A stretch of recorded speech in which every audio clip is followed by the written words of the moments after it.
out.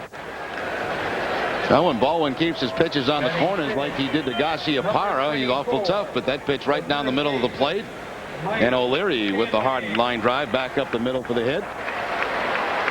Once again, O'Leary's average probably just about 300 or maybe a little over.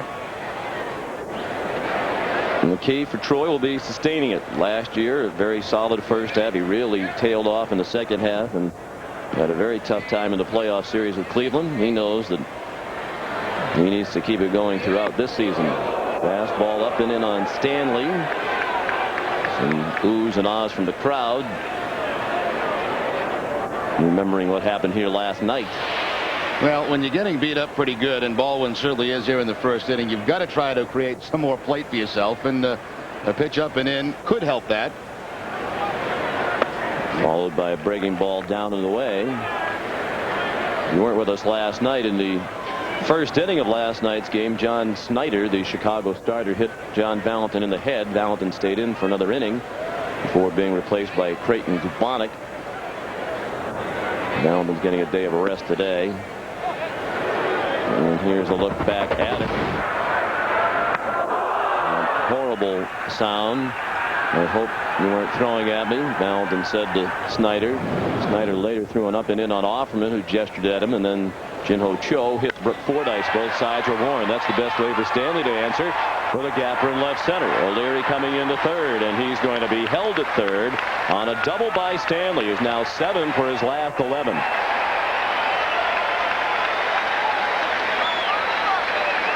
Well, the Red Sox are really teeing off on the fastball of Baldwin. It has been right down the middle of the plate with most of them, and they're not missing it. Little topspin line drive by Stanley. It'll get by Carlos Lee out there in left field. And that will enable Stanley to get into second base with the double. And, of course, they had to hold O'Leary at third. A little stumble by Troy as he headed into third base. Since getting out of that awful 0 for 27 drought, Stanley's 12 for his last 30. He's reached base in every plate appearance in this series. He's on base 4 times with 3 hits and a walk last night. Now 1 for 1 today. Nardi Contreras, the pitching coach, at the mound. The Red Sox have 5 hits here in the first. Just 1 out for Baldwin on the Garcia-Parra strikeout.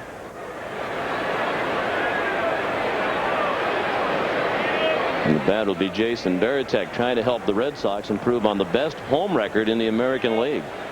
The Red Sox are 25-13 here at Fenway, and they've done particularly well at home lately. How about Oakland? 10 games above 500 at the Coliseum. Problem for Oakland is they're 11 under on the road. Jason Varitek takes a ball down and away. Jason had 3 hits last night, raising his average to 244. 2 doubles and a single. He also had his first stolen base of the year last night. They're in tight at the corners for Chicago, and in closer in the middle as well. Looks like they'll try to come to the plate on a ground ball. And Baldwin trying something other than the fastball. A couple of changeups to Varitek. And the count 1-1. 3-0 Red Sox in the first on a Brian Daubach 3-run homer. 1-1 is up and away. 2 of his hits last night for extra bases. Action already. Scott Air in the bullpen. Check swing of the ball high.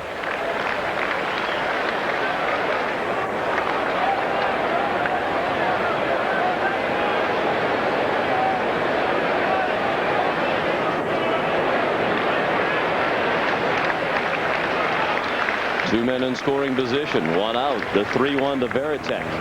Hit in the air and left. Pretty well hit. That ball is off the top of the wall. O'Leary in to score with Stanley right behind him. Another extra base hit for Varitek at a 5-0 Boston lead.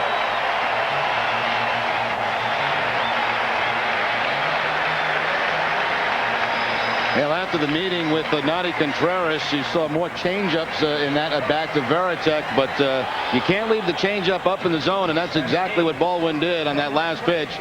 Varitek will plant it up on that left field wall. Up and away. And Jason just goes with the pitch.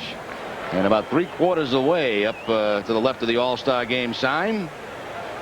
5-run first. And the chance for more with a man in scoring position and 1 out. And Darren Lewis takes a fastball outside. Aaron at 256 with 2 home runs, 14 runs batted in.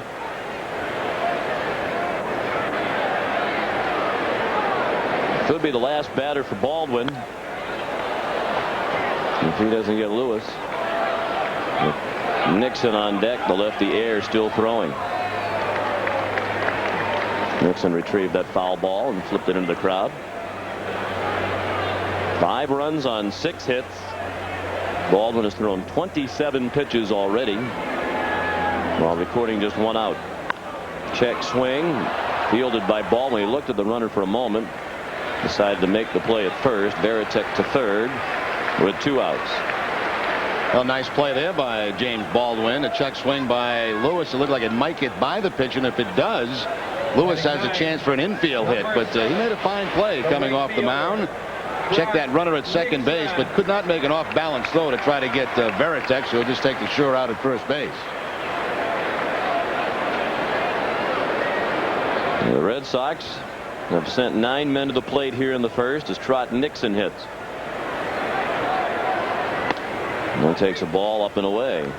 Trot had 2 singles and 4 at-bats last night to get his average back up to 240. 3 homers, 16 runs batted in. He also made a sensational defensive play. A diving catch in shallow right. And the ball hit by Chris Singleton. 2-0 now.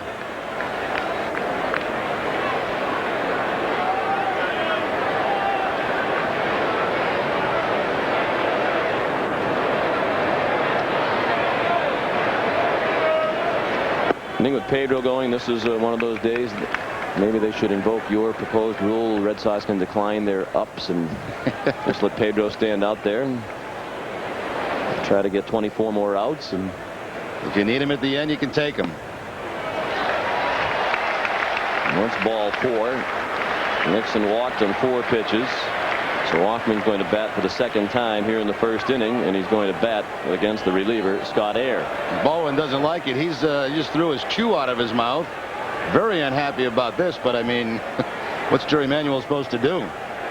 Yeah, pitch a little better, James. Then you don't have to worry about getting the hook. That chew, did it put a dent in the field? Yeah, he gets out there halfway between the pitcher's mound and shortstop. You don't want to step on that when you're walking across the field. And Baldwin departs after 2/3 of an inning.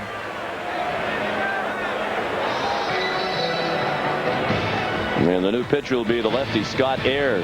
5-0 Red Sox, still in the bottom of the first.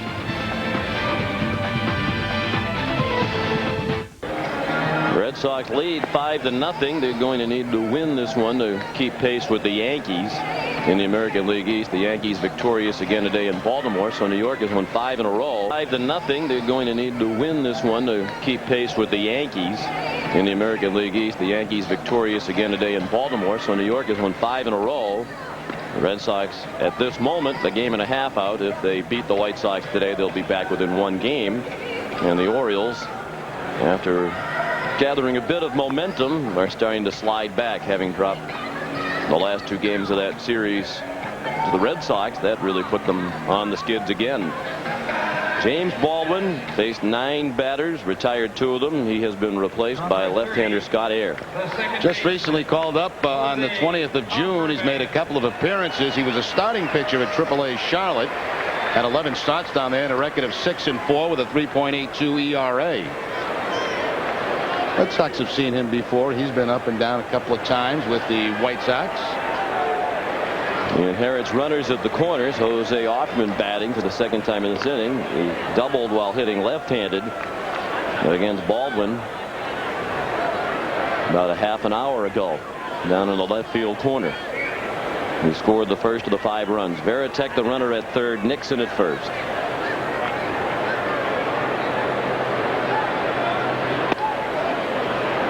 Fastball looked pretty good. Called a ball. Air, 27 years old, from Utah. Lives in West Valley City, Utah. Changeup was high, 2-0.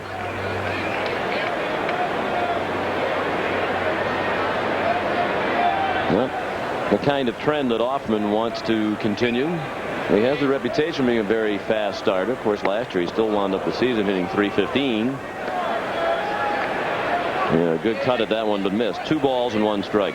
I'm sure he's so happy to see a lefty in there. He's had some difficulties against lefties. Only .224. And he had that base hit the first time up. Looked like he maybe be getting out of a slump.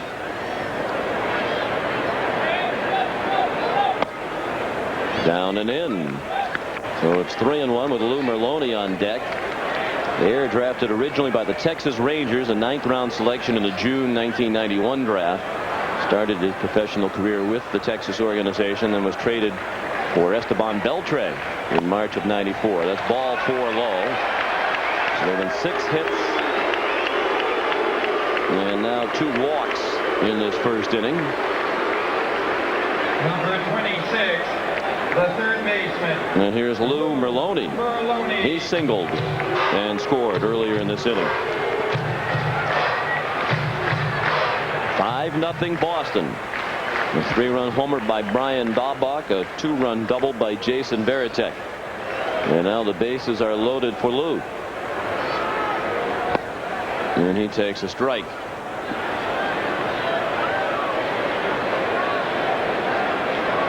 Most runs Pedro Martinez has allowed in a game this season is 4.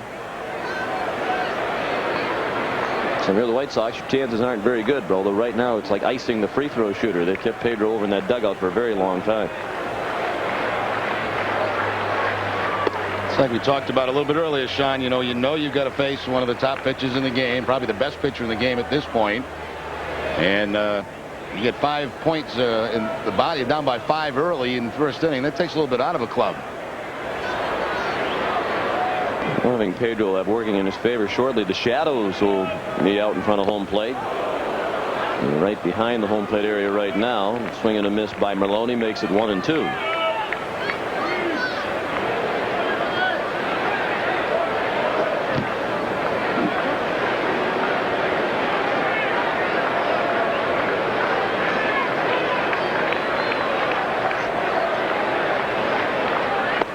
Up and away.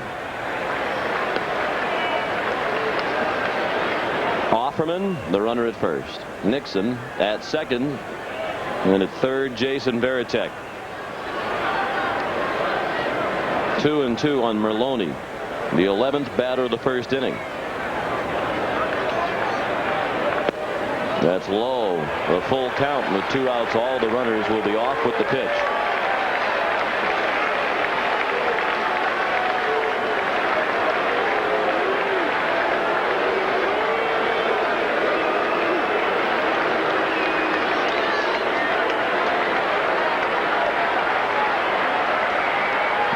Go. The pitch hit in the air deep and left. That ball is off the top of the wall. He just missed his first career grand slam. It's a double for Merloni that drives in 3. It's 8-0.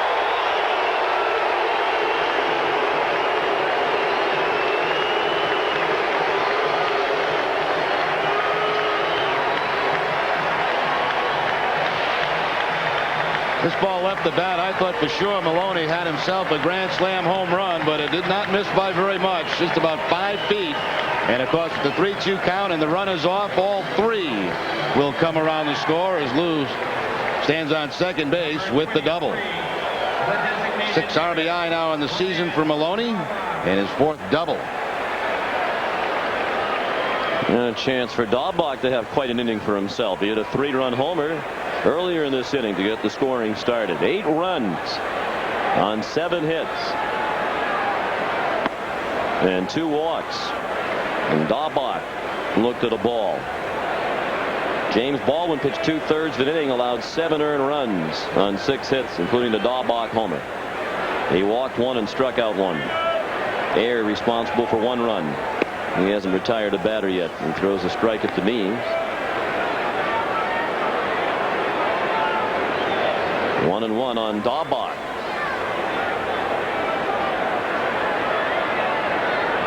This is the most runs in one inning by the Red Sox this year. The previous high 6.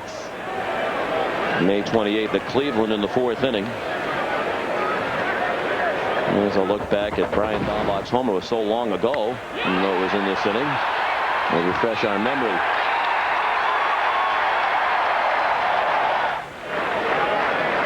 Now the 1-2 off the mid of Fordyce, and on to third goes Maloney. That should be a pass ball, popped right in and out of the mitt.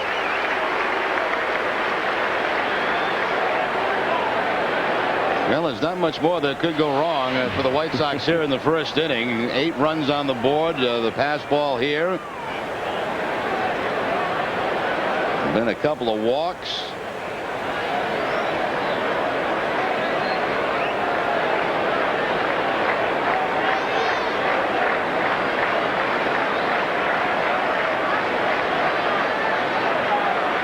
Nothing Red Sox in the first.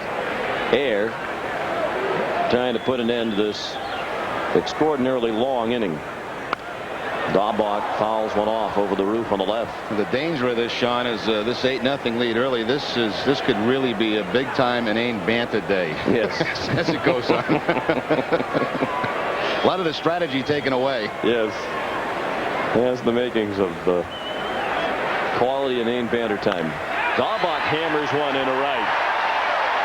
Pitch up out of the strike zone, it seemed, and Bryan still ripped it. He has 4 runs batted in and 2 hits in this inning, and the Red Sox lead 9-0.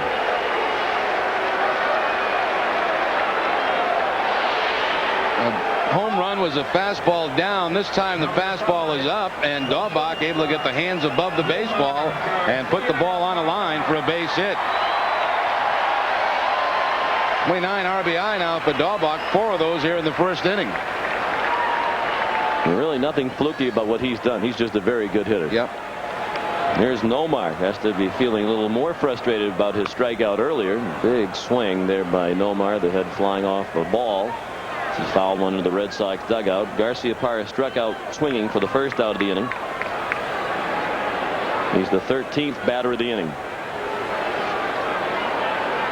Gary Manuel's 2 pitchers, Baldwin and Ayer, have combined to throw 44 pitches here in the first. To make matters worse, Ayer is a slow worker. 0-2. Nomar trying to avoid making 2 of the 3 outs in this inning. This big lead, Jerry, might also be a chance, although they are again shorthanded a little bit with infielders, to get Nomar back on the bench and give him a little more rest for that leg muscle pull. And I still don't want to use John Valentin today, maybe today and tomorrow. Pretty much in the same situation as you were last night with Gubanek maybe going to third base. 1-2 pitch is way outside. There's Gubanek, leading all third basemen in the American League in fielding percentage. He's got the shades on. He's ready to go. Yes, he is.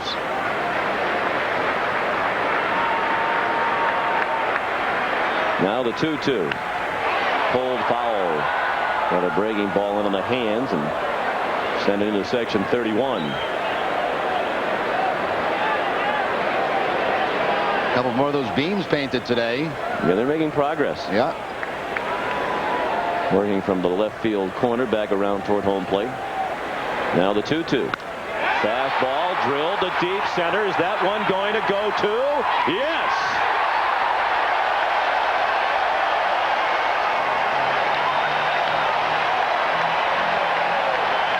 A 2-run homer by Garciaparra. He's hit in 12 straight games. It's his 13th home run of the year. He's driven in 49, and the Red Sox have scored 11 runs here in the first inning. And this ball is absolutely crushed by Garciaparra. A high fastball that Nomar will hit right at the top of that wall, which is in home run territory in center field. Ball about letter high, and Nomar takes to the straightaway center field, just to the right of the yellow line at the top of the wall. Which, of course, is a home run.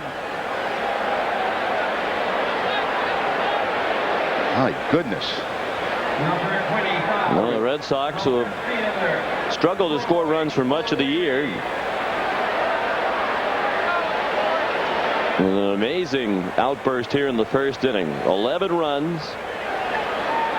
The 14th batter of the inning is Troy O'Leary. Everyone's swinging from the hip now. Imagine standing out in that infield now, an outfield behind the pitcher. How do you like our chances? 11-0 in the first. O'Leary lines one to left center. Another well-hit ball, but it's going to be the last out of the inning as it's caught by Singleton. Mock cheer goes up from the fans and a standing ovation for the Red Sox. Brian Daubach got it started. The first of many big hits in the inning. He hit a 3-run homer. Lou Merloni had a 3-run double. Nomar Garciaparra capped the scoring with a 2-run homer. 11 runs in the first and an 11-0 Boston lead.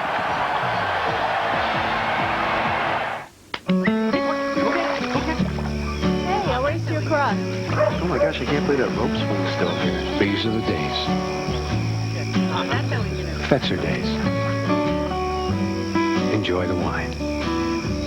Pep Boys knows how to give you a great deal on tires. They don't run specials on just one size. Pep Boys discounts every size in stock. That means all 35,000-mile tires are 4 for $99. All 70,000-mile tires are 4 for only $169. Call it a bonanza, an extravaganza. It's how you save on tires. And protect your tires with a computerized wheel alignment. Cars, trucks, or SUVs now only $44.99. Pep Boys. Cars like us. People love us. The confidence of Control Track 4-wheel drive, the versatility to haul anything and go anywhere, and all the style you'd expect from the best-selling sport utility in America, Ford Explorer. And during the final days of truck season, get an Explorer with no down payment, no security deposit, and just $389 a month. Powerful V6, automatic, air, a CD player, and more. $389 a month. Zero down, zero security deposit. Confidence, versatility, and style. That's Ford Explorer. Truck season ends July 5th, only at your New England Ford dealer. Hi, come on in. Hey, it's good to see you. How are you? These are the days. Something smells green. Fetzer days. Enjoy the wine. Well, you see it right. The Red Sox with 11 runs in the first inning. They're making an 11-0 ball game. The Red Sox take on Jose Canseco, Wade Boggs, and the rest of the Tampa Bay Devil Rays June 30th and July 1st. Come out to see this last series at home before the All-Star game and see Friendly Fenway in its final preparations for the Midsummer Classic. For tickets, call 617-4824-SOX.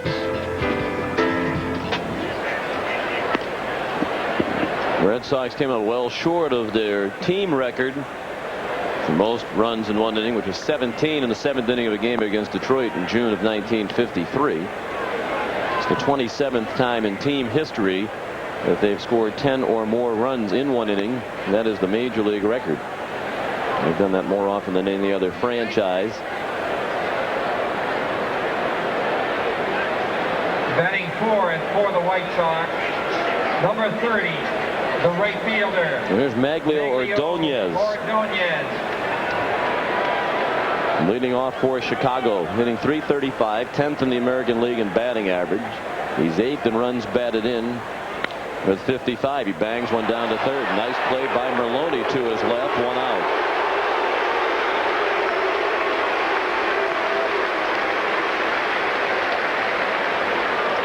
Well, certainly Maloney, the crowd pleaser here in the early going. He's already got a couple of hits in the game. Makes a fine defensive play here against Ordonez. The 3 hitters in this game today in the top 10. Garciaparra, Frank Thomas, and Maglio Ordonez. Ordonez homered last night for the only Chicago run. There's Carlos Lee, the left fielder. He takes a fastball for a strike. 308 for Lee, 3 homers, 26 runs batted in. Chopped up the middle. Garciaparra throws him out.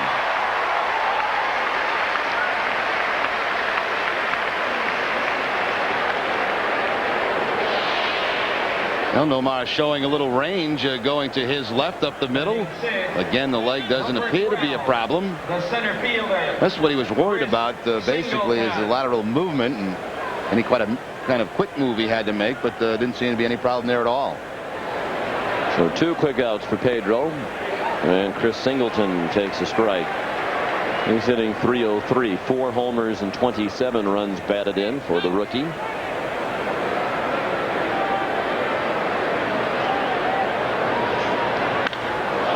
And there's a deep drive to right. Nixon out of room, and that ball is gone over the White Sox bullpen.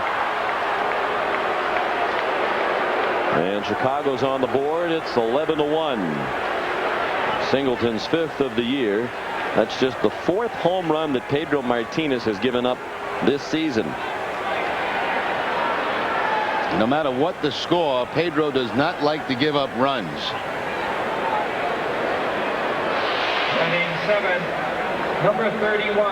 Might have been the changeup from Martinez that time away, and Singleton puts a pretty good charge in this. Looked like it was up over the bullpens. Just over the Chicago bullpen. And now Greg Norton drives one high and deep to right.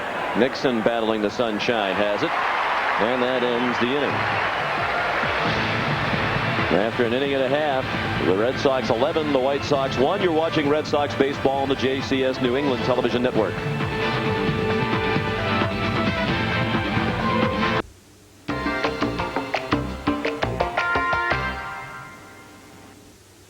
Barter dates back to the dawn of time. From stones to sticks, everyone had something to trade. You might think in today's fast-paced business market that there's no room for such ancient techniques. You couldn't be more wrong. An international company with over 1,000 businesses in New England alone, the ITEX Corporation has turned barter into a financial institution. Call and talk to an ITEX representative today and find out how your business can improve its bottom line through the ITEX Trade Network.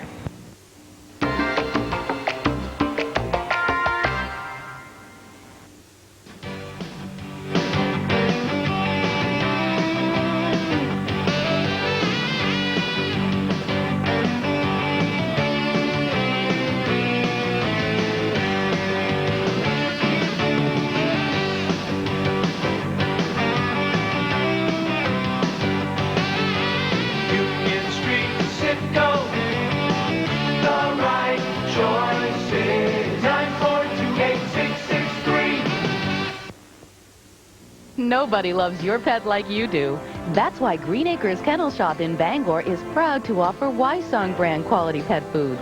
Wysong pet foods are designed with improving your pet's overall health, and the staff at Green Acres will provide you with the right food for your pet. Green Acres also offers boarding, grooming, training, and an extensive line of supplies for your pets.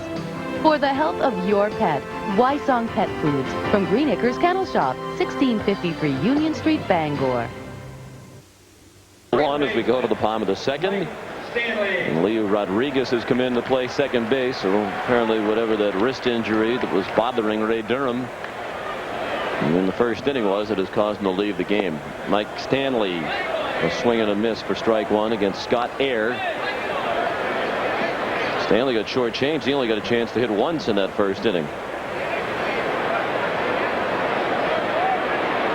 The Red Sox sent 14 men to the plate. Scored 11 runs. Stanley doubled and scored one of the 11. Offerman, Merlone, and Daubach all scored twice in the first. Daubach knocked in 4 runs. Merlone 3. Garcia Parra and Varitek 2 each.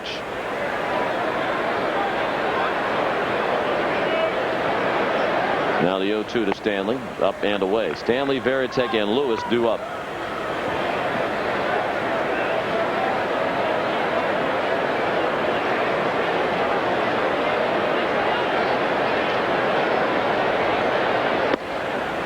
A little bit down and in.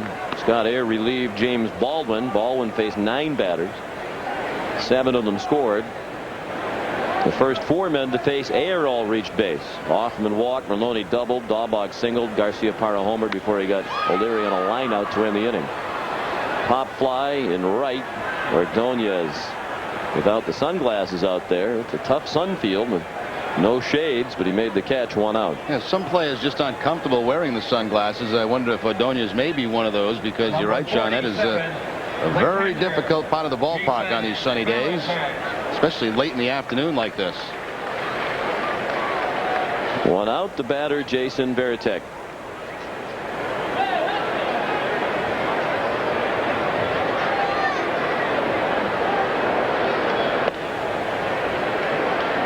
Ball one low. Varitek doubled to knock in 2 runs in the first. And scored later in the inning. Change up and away. 2-0.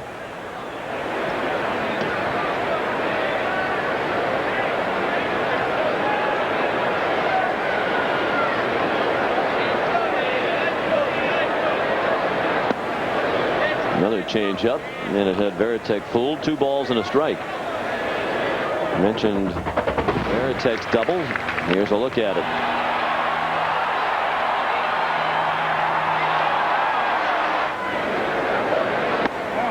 Backdoor breaking ball for a strike. 2-2.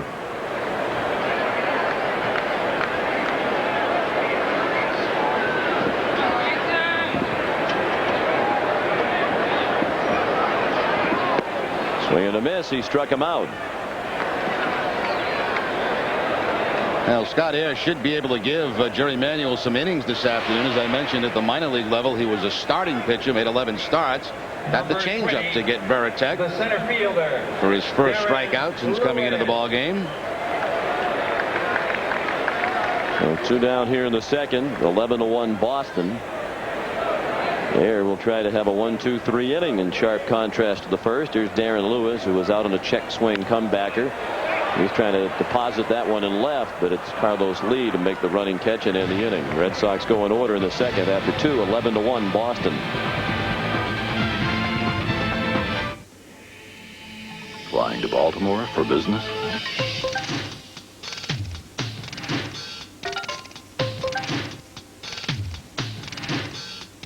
If these 19 reasons don't convince you to fly Southwest Airlines nonstop to Baltimore, maybe this will. Call 1-800-I-FLY-SWA. You are now free to move about the country.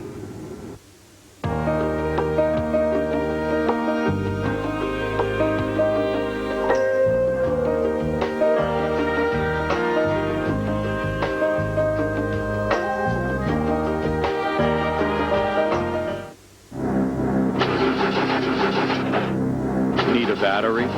Now at Pep Boys, get a ProStart 75-month battery from $44.99. ProStart name brand quality batteries by Exide from $44.99. Pep Boys. Cars like us. People love us. At your New England Ford dealer, we're proud of our leadership claims, but the claims we value most come from our customers. Safety, it's my job. I like seeing kids riding in a Ford Windstar. It's got the government's highest safety rating and a whole list of other features to help keep your kids safe. Like available all-speed traction control, side airbags, and a reverse sensing system. I do whatever I can to keep my kids safe. That's why I drive a Windstar. 1,000 cash back or less than 1% financing on Windstar at your New England Ford dealer. Boston Red Sox baseball is being brought to you in part by your New England Ford dealer. Stop by your New England Ford dealer for savings on great new Ford cars and trucks. For Chicago, number 14. Red Sox tied their team record for first inning runs. They also had 11 first inning runs August 13th, 1933 against Philadelphia. The first inning of historic proportions today for the Red Sox. And Pedro Martinez has a 10-run lead with which to work as he faces Paul Konerko, the big DH. Ducks out of the way for the breaking ball. 261 for Konerko, 8 homers, 25 runs batted in. He came in as a pinch hitter last night for Jeff Leefer, who was the starting DH. Konerko wound up getting up twice. Went 1 for 2. Singled off the wall and left. Foul ball off to our right.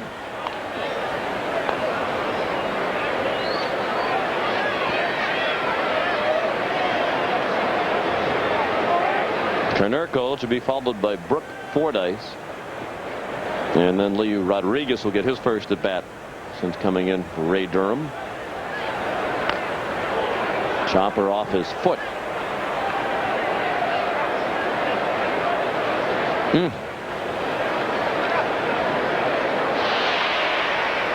Change up by Martinez right on top of it and right down on that left foot or ankle of Konerko. He's in there today probably because he was 2 for 3 the last time he faced Pedro Martinez. He owns him.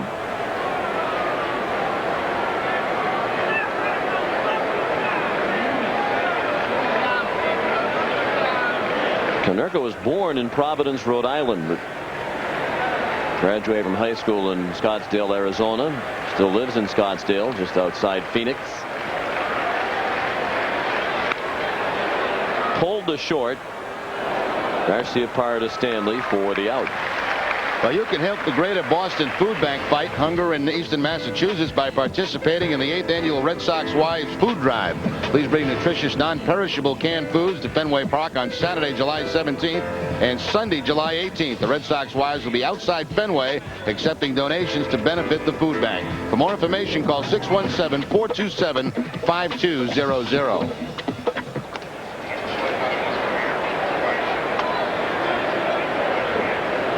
Fordyce took ball 1. The catcher hitting .331, 4 homers and 21 runs batted in. 2-0 now as he faces Pedro Martinez.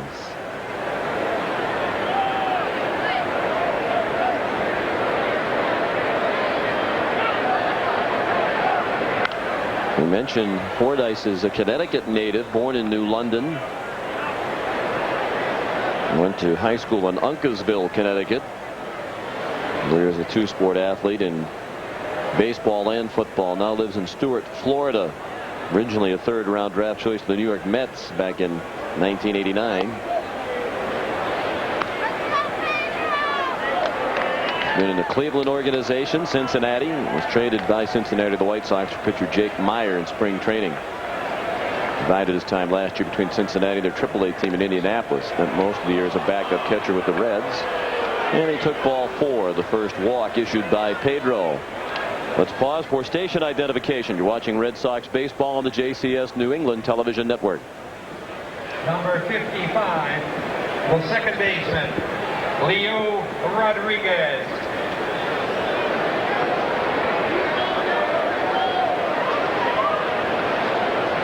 Sean McDonough, Jerry Remy at Fenway Park. The Red Sox off to a 10-run lead over Chicago in the 3rd.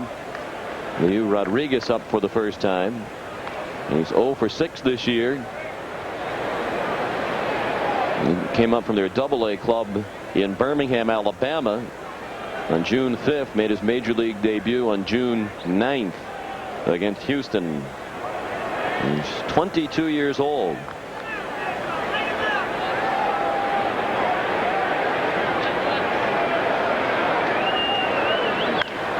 And looking for his first major league hit, he sends one to deep left, and O'Leary made the catch rather awkwardly in the corner for the second out. Back to first goes Fordyce. Yeah, once O'Leary started to backpedal, almost looked like he was getting ready to trip out there as he went toward the warning track. Able to regain his balance and catch the fly ball for the out. Caruso.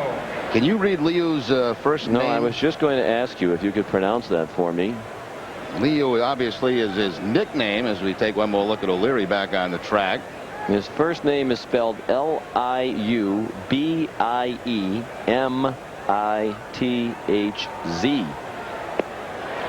Liubamitz. Yeah, Liubamitz Rodriguez. Now we know why they call him Liu. Mike Caruso struck out into a double play. Durham was trying to steal and Caruso whiffed. I mentioned he's the toughest man in the league to strike out, but he has struck out in each of the first 2 games of this series, including a strikeout in the first inning against Pedro, and he's in the hole here 0-2. He strikes out just once every 23.5 plate appearances. Far and away best in the league. Nomar Vizquel's second, 1 whiff every 18 plate appearances. In the dirt, another block by Veritek. Well, with 7 walks and 13 strikeouts, I wouldn't imagine he sees too many 3-2 counts. He probably sees very few pitches.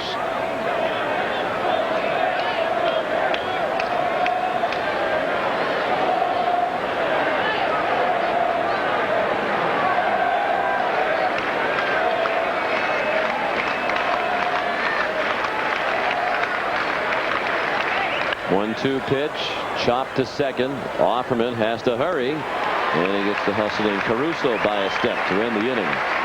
We head to the home half of the third at Fenway. The Red Sox 11 and the White Sox 1.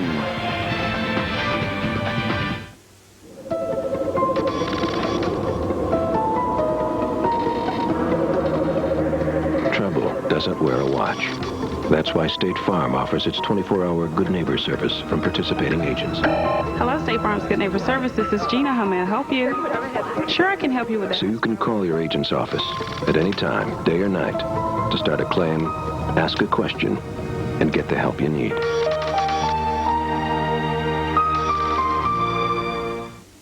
It's unique to have a woman in men's clothing, yet many men like a woman's input and assistance in the way they dress. Nobody does it better than Anna of Eastern Clothing.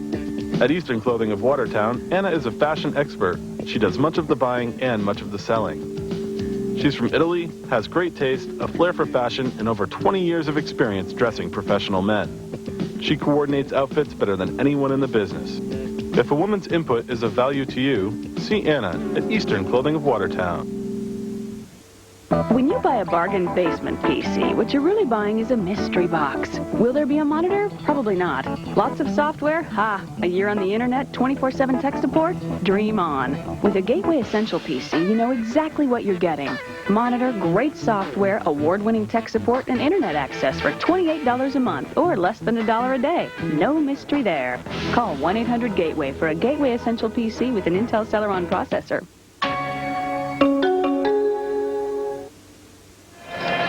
Back at Fenway, the bottom of the third inning. It's 11-1 Red Sox. Well, with summer officially here and the Boston Red Sox fighting for tops in the division, friendly Fenway Park, as you saw, it's the baseball excitement. Tickets can be purchased at the Red Sox ticket office by calling 617-482-4SOX for 24-hour touch-tone ticketing. Number 7, the right fielder, Brock Nixon. Here's Trot Nixon as the Red Sox come up in the third, trying to add to the slim 10-run lead. Nixon walked and scored one of the 11 runs in the first. Scott Ayers' first pitch, a ball. Last time the Red Sox scored 11 runs in one inning was last year, May 31st, against the New York Yankees in the third inning. If I remember, Jerry, wasn't that the game they almost blew the lead? I think Lou Merlone made a great diving catch to stop a Yankee rally. That was in New York, right? Yeah, in New York. Yeah, they did a double play, I think. Yeah. Looked like it was going to be a laugher, and it turned out to be a real seat squirmer. Out of play and left. Also the day, I think, wasn't that the day they caught Vaughn in the dugout getting all over his teammates or something? Yes. Because they were letting him back in the game? Yes.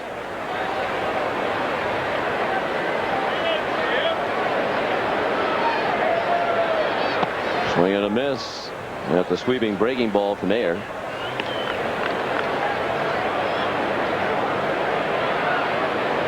Two and two. Nixon, Offerman, Merlone coming up in the third.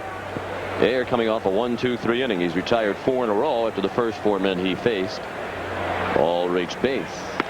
Fastball just missed.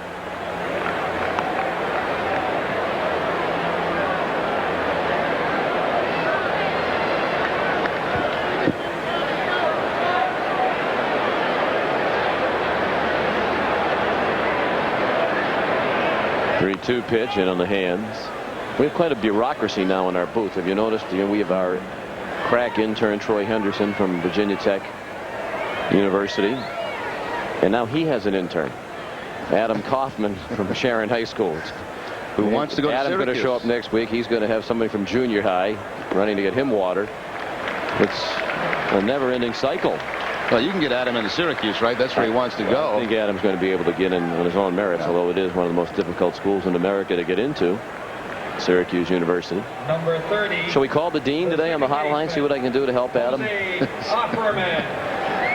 What's his? He's going to be a senior next year, right? He's going to be a senior at Sharon High School. Early acceptance? Did they start this early? Well, he told me he was looking at the application, I think on the internet. Is that right, Adam? Nixon at first.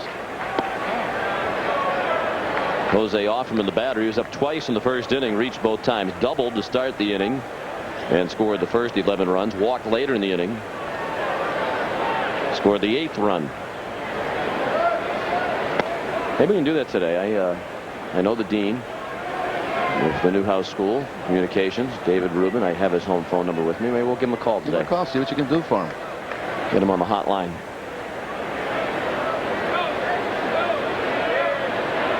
Adam's going to have to study really hard, though, as a senior. Breaking ball in the dirt.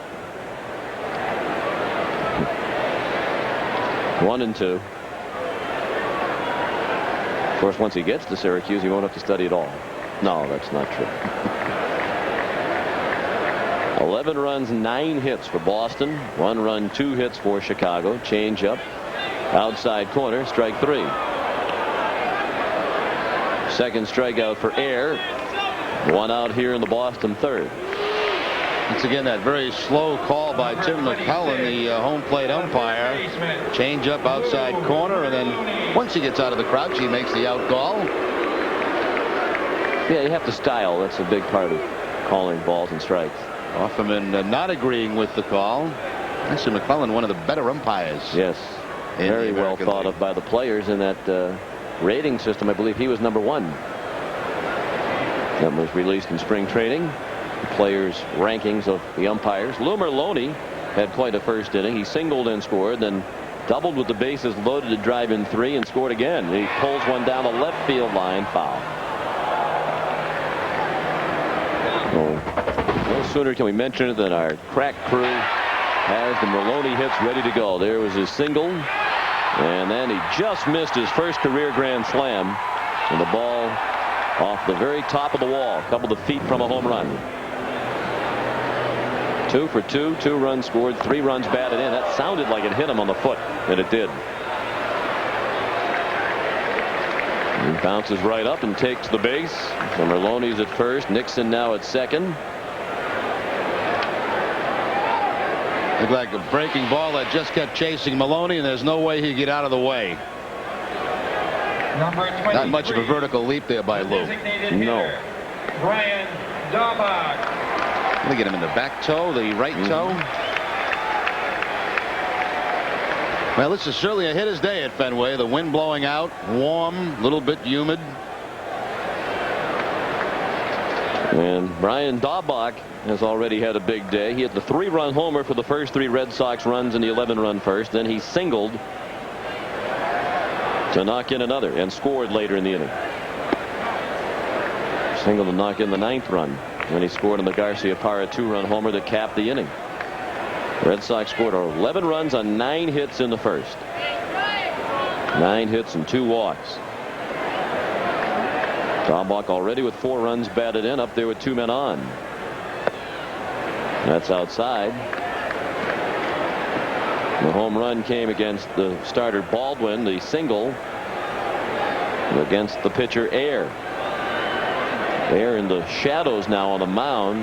Shadows created by one of the light towers. Daubach in the sunshine at home plate. Chopped slowly on the right side to Rodriguez. 2 outs. The runners move up.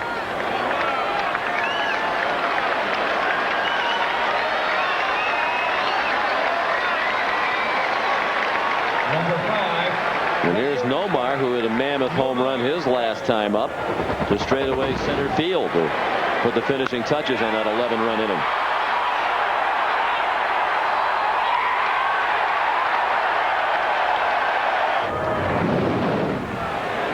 Nomar's hit in 12 straight games. He has 13 homers, 49 runs batted in. He struck out to make the first out of the first, then homered after falling behind the count to finish the scoring in that 11-run inning. Did I hear somebody say that Jeter left the Yankee game today with a hamstring? He left, pulled up, it seemed, after running down the line and left for a pinch runner. This was the last weekend of All-Star balloting. Jeter and Garcia-Parra neck and neck. There's a strike, 1-1. A lot of extra base hits during this incredible hot streak for Garcia-Parra. Well, they're both going to be in the All-Star game. There's no question about that. It's just a matter of who the starter will be. Jeter had a slim lead the last time the vote totals were given out publicly. Another shortstop, Omar Vizquel. There's so much controversy over a year ago. He's hitting .343. The 2-1 to Nomar, swing and a miss.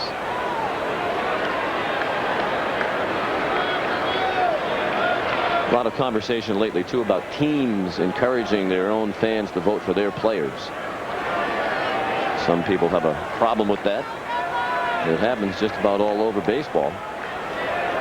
It'd be nice if every team just encouraged fans to vote for the most deserving player. That's what it's supposed to be about.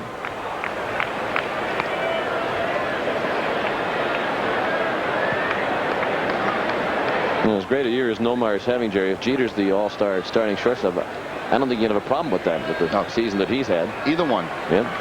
As long as they both play.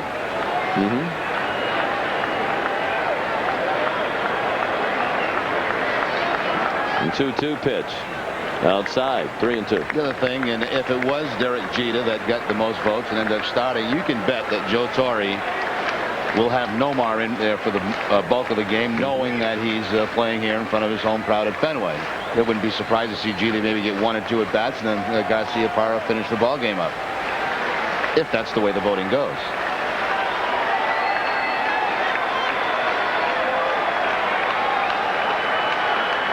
Three-two pitch, high in the air, deep in left, another home run for Garcia-Parra. This one a 3-run blast. 2 homers, 5 runs batted in for Nomar, and the Red Sox lead 14-1.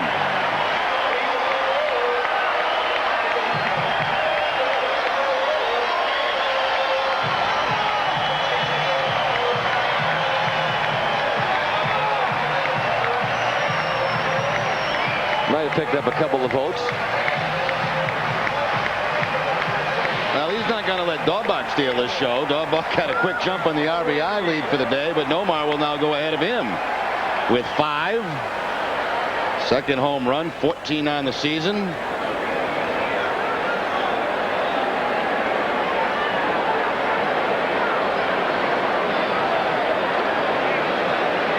Ayers now giving up 7 runs. He's going to have to take one for the team, it looks like, because there is nobody loosening up in the bullpen, and he's going to have to pitch some innings.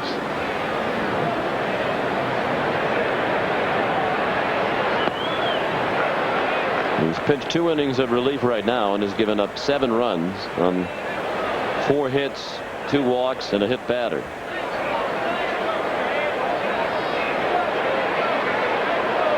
Nomar continues on an incredible tear. He was hitting .553 for the 11 games of the hitting streak entering today, and he's 2 for 3 today. The graphic showed you a moment ago, piling up the extra base hits. He now has 14 homers for the year and 52 runs batted in. He's threatening to move into the top 10 now in runs batted in the American League, creeping up on the top 10 in homers as well. He's already comfortably in the top 5 in batting average. 14-1, the Red Sox with 10 hits already with 2 outs in the 3rd. And O'Leary up there with a count of 3-2.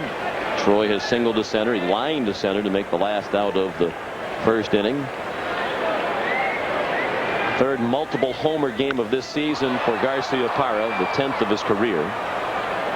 O'Leary to center, Singleton to catch. That's the inning. The Red Sox get 3 more on the Garcia-Parra home run. After 3, Boston 14 and Chicago 1.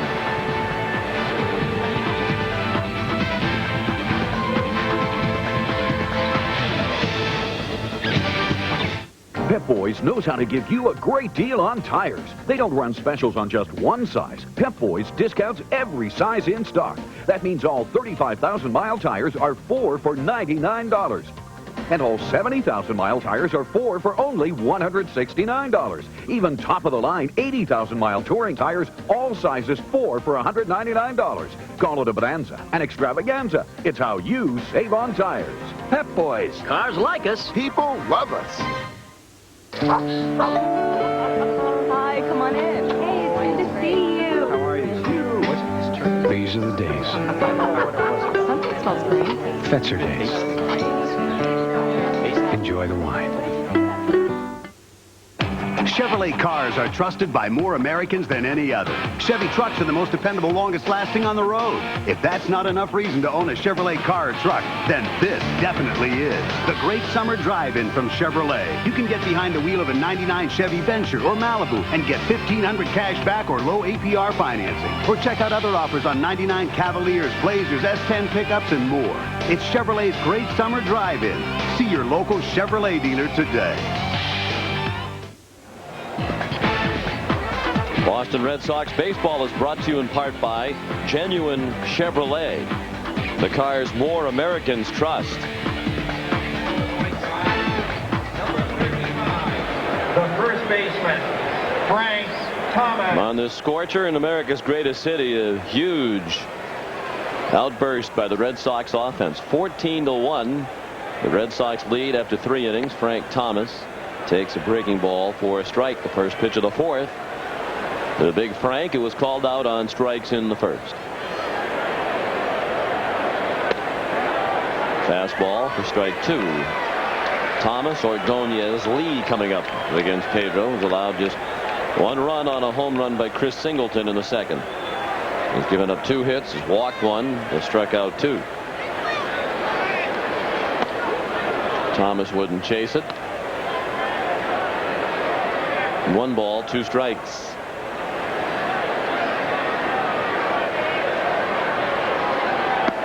He struck him out to a fastball by him again. So Martinez has fanned 3 twice.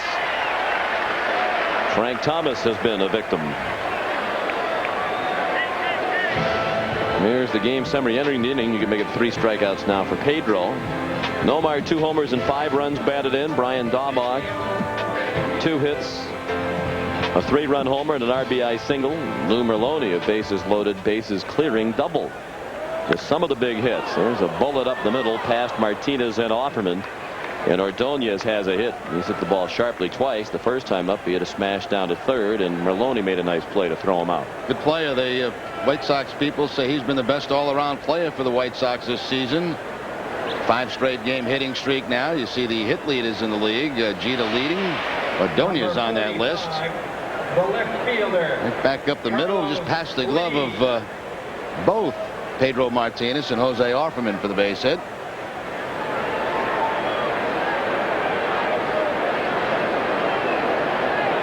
Carlos Lee, the batter.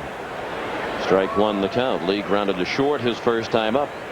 Boston leads 14-1 in the top of the 4th. 11 runs in the first inning if you're just tuning in.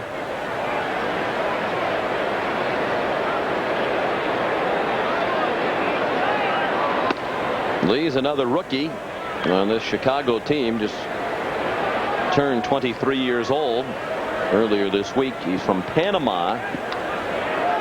Baseball America named him the White Sox best prospect in the minors last year. When he hit .302 at AA Birmingham with 21 homers and 106 runs batted in. He was 3rd in the Southern League in runs batted in. Led the entire White Sox organization with 106.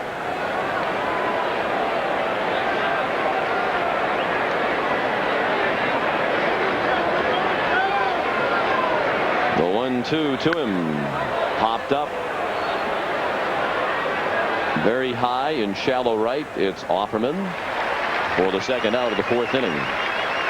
Well, Carlson was telling me about Lee, and back in spring training he really had difficulty with pitches inside. Got tied up a lot, but now during the season he's made the adjustment. He's become a pretty good hitter. Number 12, The center Here's fielder, Chris Singleton. Chris Singleton. He has provided the White Sox with their only run with a long homer just over the Chicago bullpen in the second. His 5th home run of the year. Just 1 run last night for Chicago on a home run by Ordonez. This is another pop-up in the middle of the diamond. And it'll be Garcia Parra to end the inning. We head to the bottom of the 4th. The Red Sox 14 and Chicago 1. You're watching Red Sox baseball on the JCS New England Television Network.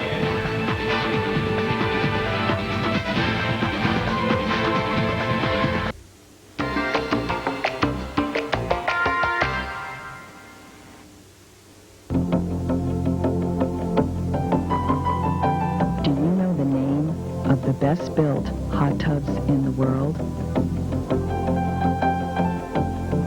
It's Sundance Spas. Your local Sundance dealer is Atlantic Mermaid's Family Spa Center. Now you know. Sundance Spas. Call us at 990-3434.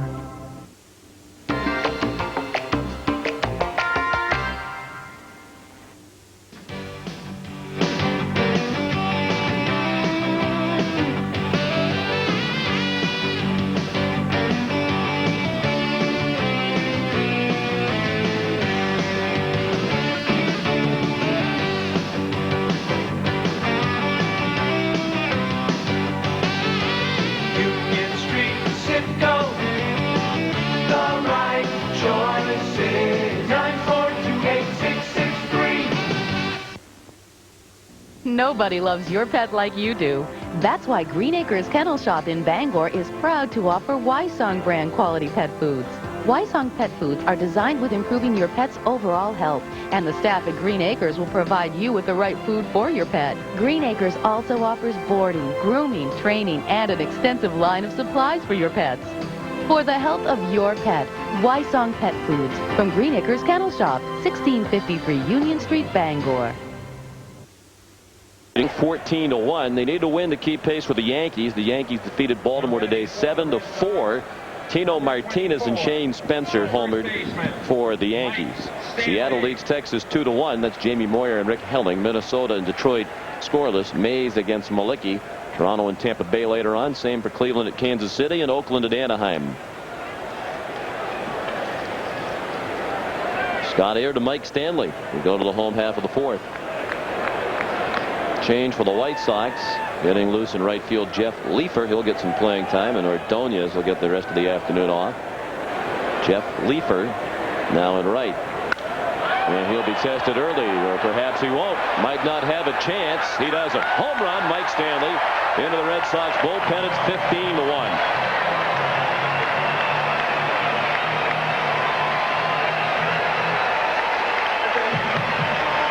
The Red Sox 4th home run of the game.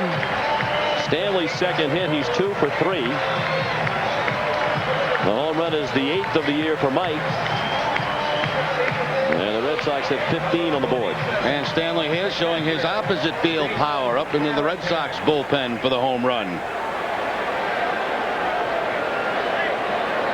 I remember an explosion like this for quite some time here at Fenway. 15 runs already in the 4th inning.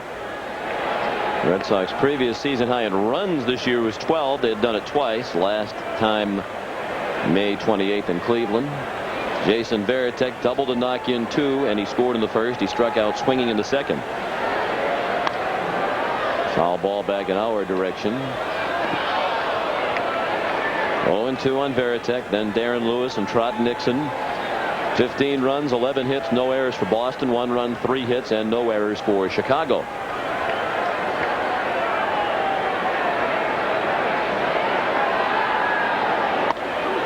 Air missed up and in. You may have seen more of those kind of pitches in a game like this had it not been for what happened last night. Yes. And both sides were warned. Varitek pulls one foul. Well, apparently the big lead, Anthony's getting a day off too. We have a replacement down the left field line.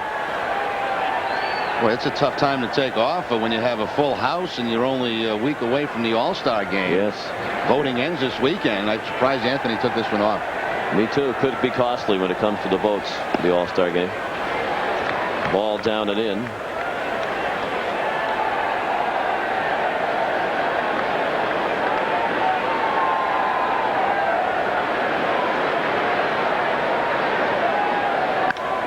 That's high in the air and deep in left center. And that one's gone. The home run for Jason Varitek. And the barrage continues. You have to kind of feel sorry now for Scott Air. It's 16-1.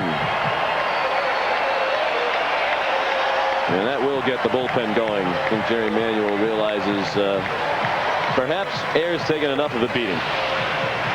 Varitek picks up his third RBI of the afternoon. The double in the first, now the home run. That is the second home run that Varitek has hit from the right side of the plate this season.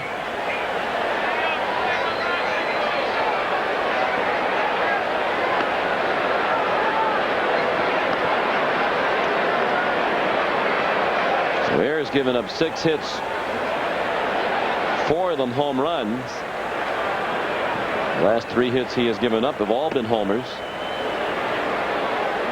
And he's even in the count now with Darren Lewis. 1 ball and 1 strike. Darren has to be a little bit lonely. He was the only Red Sox hitter in the lineup today who has not reached base. Thomas makes the play unassisted, 1 out. And he's also the only player in the lineup who has not scored at least 1 run. Well, it seems like there's always one in a game like this that has a problem. Let's hope it's not Darren Lewis this afternoon. John Lowe, who pitched in the ballgame last night, starting to loosen up for the White Sox. Now Trot Nixon, he and Lewis are the only 2 without a hit, but Nixon's been on base twice with 2 walks and has scored both times. Walked against the starter Baldwin in the first and against Air last inning, and scored on the Garcia Parra 3-run homer. Big swing, but he didn't catch all of that. Leaper started back, and he's not going to be able to catch it. He was fooled by that big swing. So Nixon catches a break. Red Sox might like to save some of these. Can you have carryovers? No, it doesn't seem to work that way. A very late break by Leaper. I don't think he picked the ball up off the bat right away, and by the time he got rolling, I think Nixon thought he was going to be out, but you see he took almost a step backwards before coming in, and ball's going to drop in. Everything falling in for the Red Sox or going over the fence. This may be one of those days where you may see a position player pitch for the White Sox, depending on how the kind of shape their bullpen is in. Now Offerman, first ball swinging, sends that to deep third, a fair ball. Norton, a low throw, gets by Thomas, goes into the photographer's pit. Well, Air has to be wondering why me. Gets a routine fly ball that drops in for a hit when it's misplayed in the outfield. Gets a bouncer to third. That results in an error.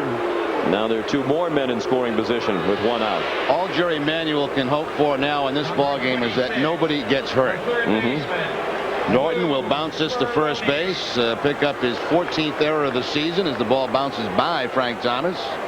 Offerman moves up to second. Well, what should we do now, Nardi? Here's Lou Merlone down the first base line, just foul. Lou didn't reach base for the 4th time. He's 2 for 2 with a single, a 3-run double, and he was hit by a pitch off the foot with a breaking ball, and he scored 3 times.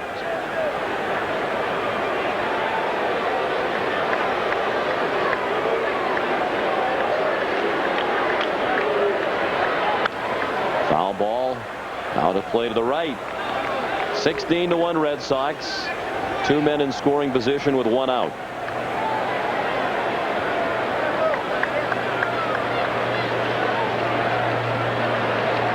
Reggie Jefferson has come out in the on-deck circle to bat for Brian Daubach. And we'll let Reggie get some swings, give Daubach the rest of the day off. I imagine none of these guys want to come out of there the way they're piling up the stats. Well, if you already got a couple of knocks in the game and you got a few RBIs, maybe take a little time off, rest for a few innings. Maybe Little as usual, keeping it light. One of the nice facets of this series, Grady Little's brother Brian is the coach for the White Sox. And last night they brought the lineup cards out to home plate for the respective teams.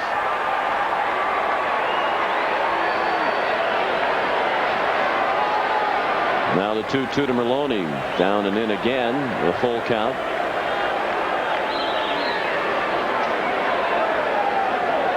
Air is rapidly approaching 100 pitches. There's Grady's younger brother, Brian Little, the bench coach for Jerry Manuel. Check swing. Strike 3, says Tim McClellan. Merlone knew it. He tried to steal his way on the first base, but McClellan got out the cash register, and Air has his 3rd strikeout. You can't hold off the high fastball that time. Number 18, Reggie Jefferson. Jefferson now batting for Daubach. Here's Reggie Jefferson batting for Brian Daubach. Brian was 2 for 3 with a 3-run homer and an RBI single. He knocked in 4 runs and scored twice. Jefferson's hitting .272 with 4 homers and 12 runs batted in. Been an excellent pinch hitter, 3 for 6 as a pinch hitter, including a pinch hit home run. Red Sox lead 16-1, a chance to do more damage with 2 men in scoring position and 2 outs. 4th inning. Fastball might have slipped out of his hand.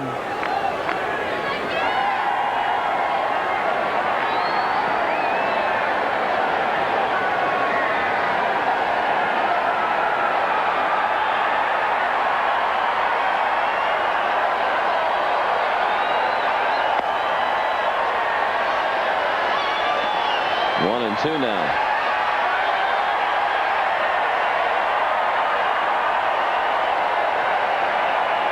There's Lowe. He's ready if needed.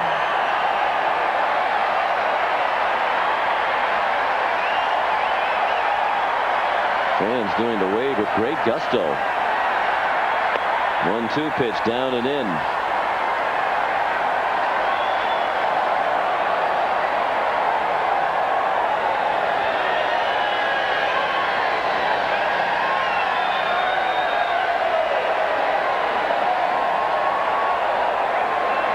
Now the 2-2 pitch.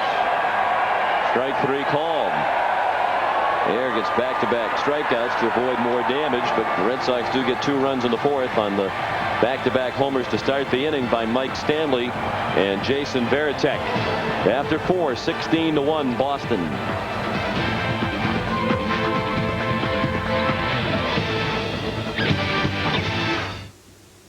Chevrolet cars are trusted by more Americans than any other. Chevy trucks are the most dependable, longest lasting on the road. If that's not enough reason to own a Chevrolet car or truck, then this definitely is. The great summer drive-in from Chevrolet. You can get behind the wheel of a 99 Chevy Venture or Malibu and get $1,500 cash back or low APR financing. Or check out other offers on 99 Cavaliers, Blazers, S10 pickups, and more. It's Chevrolet's great summer drive-in. See your local Chevrolet dealer today.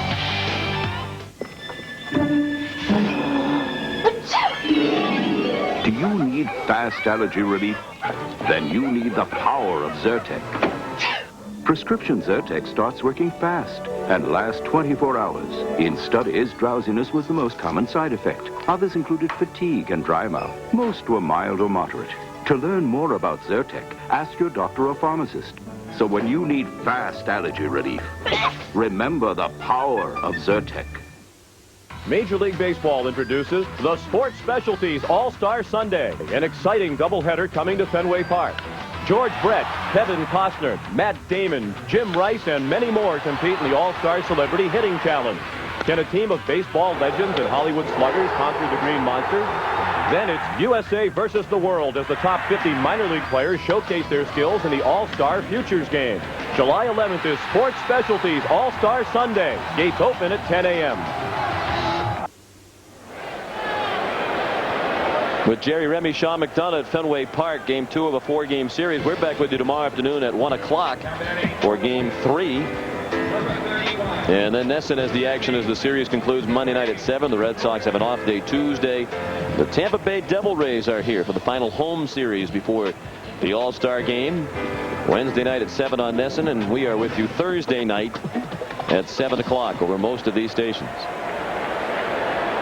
First pitch of the 5th from Pedro, a strike to Greg Norton. Norton out on a fly ball his first time up, caught by the right fielder Nixon. Bottom third of the order, Norton, Konerko, and Fordyce.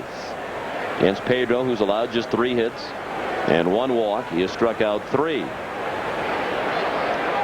He's working quickly and throwing strikes with this big lead. Ball up and away. Report from the Chicago clubhouse is that Ray Durham left the game with a mild strain of his left wrist.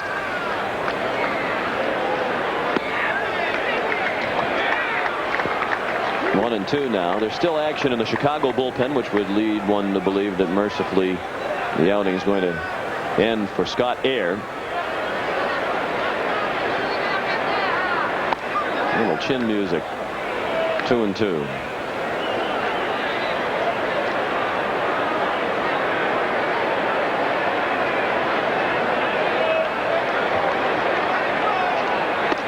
And a fastball just inside. Back-to-back home runs by Stanley and Veritek in the bottom of the 4th. The 5th time this year the Red Sox have done that. Last one was memorable. Those back-to-back 9th inning homers by Fry and Lewis against Minnesota here on June 15th to win that ball game. 3 and 2 now. On Norton, payoff pitch. He struck him out. 4 Ks to Martinez. We'll have to see how long Jimmy Williams will go with Pedro in this game today. Obviously, any chance you get to maybe give him a little time off, keep pitch count a little bit low, you might want to do that. Pedro picking up the strikeout there with the fastball. He's got such a good thing going with leading the league in ERA and the strikeouts. I don't think he's too concerned about this big lead. Still continues to go right after these White Sox hitters. And probably in the back of your mind, you pitch it like it's a 1-0 game. You have a 1-0 lead. He threw a breaking ball for ball 1 to Paul Konerko. Pedro with a big lead in the race for the ERA title. Fastball just missed. Konerko grounded to short his first time up. 16-1 Red Sox in the 5th inning. Pedro on his way to his major league leading 14th win.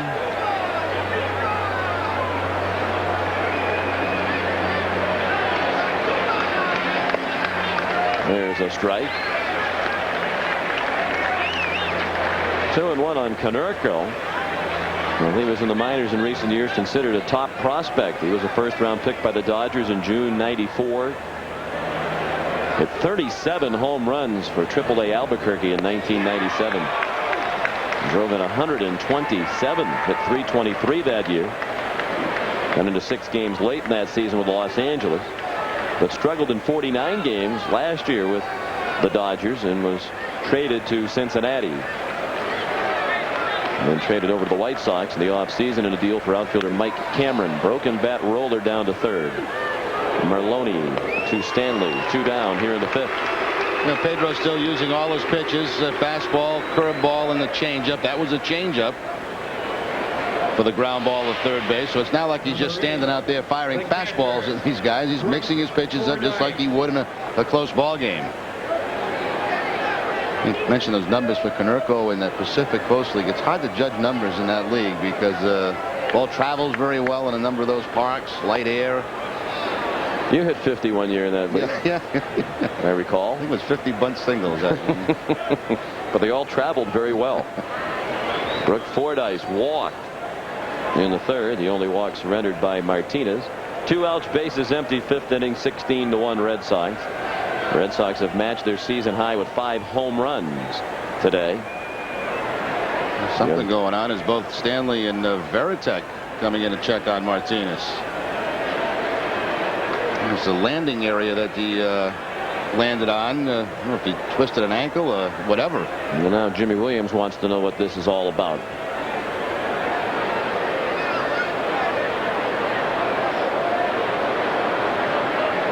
problem with the landing area. They should have the ground crew fix it. First time I think you don't see much of that on the mound with Pedro smiling. Jimmy must have said something that made him laugh. I don't think Jimmy was laughing on his way out there. It's a little frightening to think of something bad happening to Pedro. Swing and a miss. A ball and a strike on Fordyce.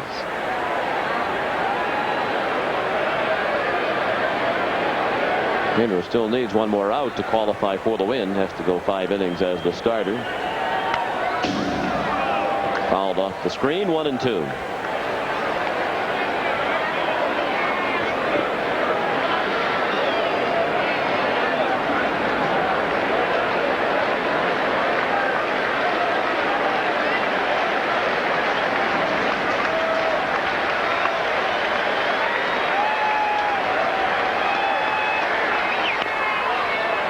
Chopped down to third. Maloney charges, throws on the run, got him. A 1-2-3 inning, halfway through the ball game. 16-1 Red Sox.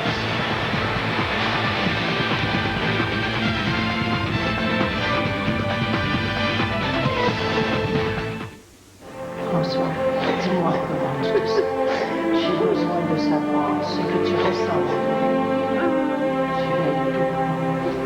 Aujourd'hui, je ne pourrai jamais la Want to get away? Southwest has your ticket to freedom with Southwest Airlines fun fares that begin at $39. You are now free to move about the country.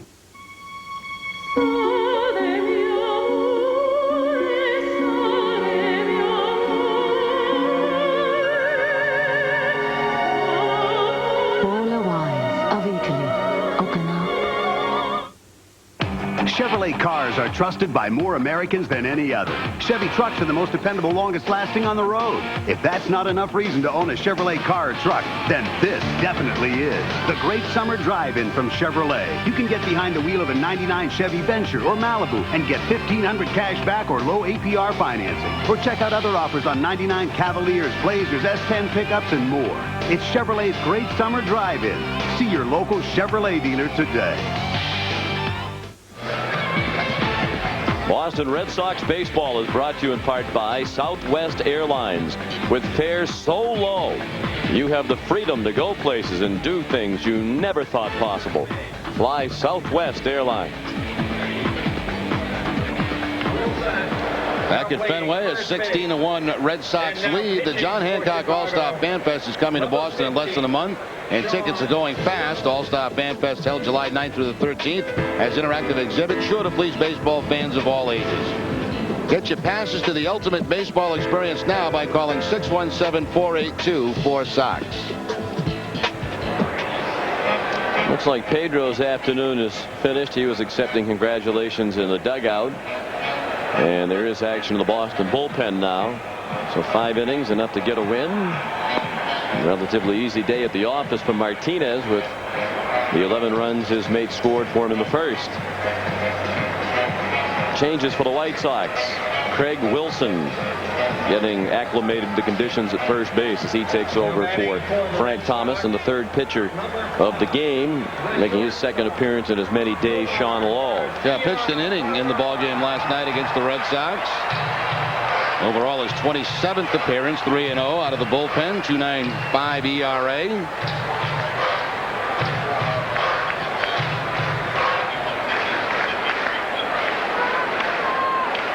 Nomar Garcia-Parra greets Lowe. Nomar working on another huge day.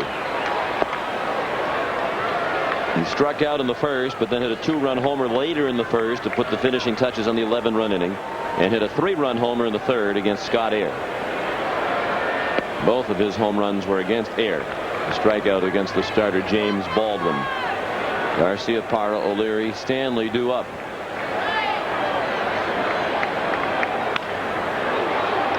Chopped on the left side. Caruso on the run, threw him out.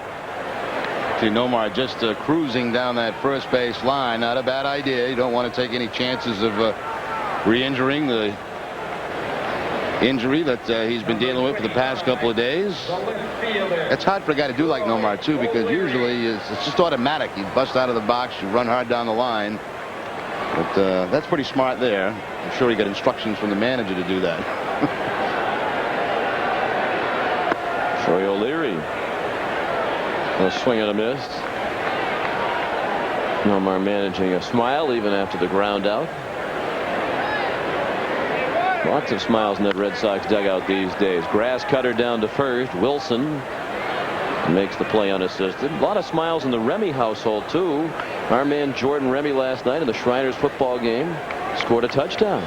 Yeah, the North was a little overmatched in that game. Very tough South team. Some great players down there. But fortunately, they got on the board late in the game. And a nice little catch on a 10-yard pass and ran it in about 50. So he felt pretty good about that.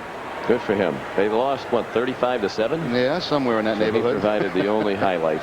Well, one of the few, anyway. That South team have a lot of guys going to BC. They got a nice crop of high school players going to BC next year. Well, they've done a nice job recruiting over there under Tom O'Brien. Al Golden, their ace recruiter, considered one of the best young recruiters in the country in college football, and BC's starting to reap the rewards of his work and that of the other assistant coaches and Tom O'Brien. Stanley pops one up. Wilson in foul ground has it. And Lowe has an easy 1-2-3 inning. About the only thing that's been easy for a Chicago hurler today. Stanley now 2 for 4. 16-1 Boston after 5. And John Wasden will be the new pitcher after this.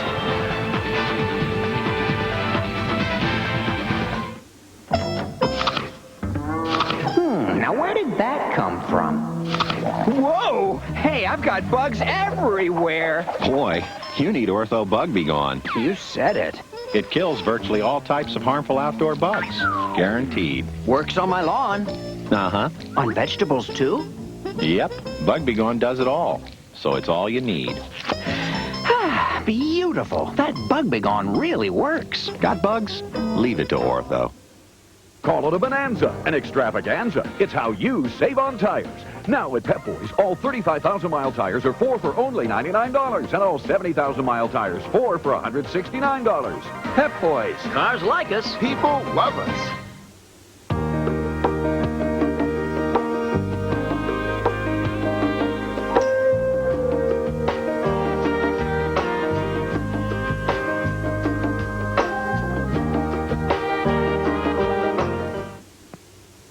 Chevrolet cars are trusted by more Americans than any other. Chevy trucks are the most dependable, longest lasting on the road. If that's not enough reason to own a Chevrolet car or truck, then this definitely is. The great summer drive-in from Chevrolet. You can get behind the wheel of a 99 Chevy Venture or Malibu and get $1,500 cash back or low APR financing. Or check out other offers on 99 Cavaliers, Blazers, S10 pickups, and more.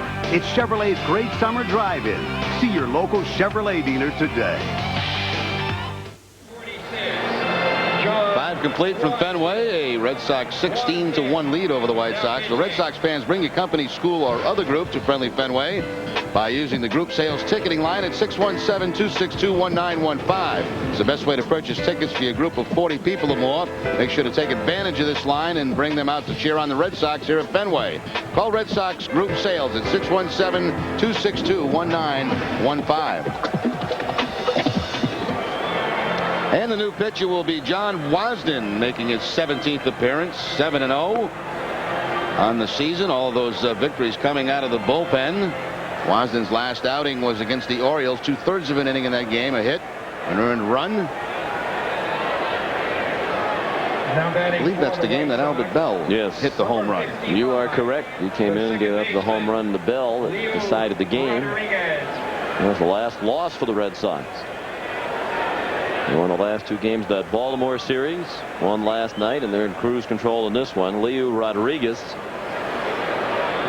greets Wasden. And with a chopper to second, Offerman to Stanley. 1 out on 1 pitch. Pedro pitched 5 innings. Allowed 1 run on the Singleton homer. One of the 3 hits that he gave up. Martinez walked 1, struck out 4. He threw 59 pitches. 40 of them strikes. Caruso. Here's Mike Caruso, who struck out in the first and grounded out in the third.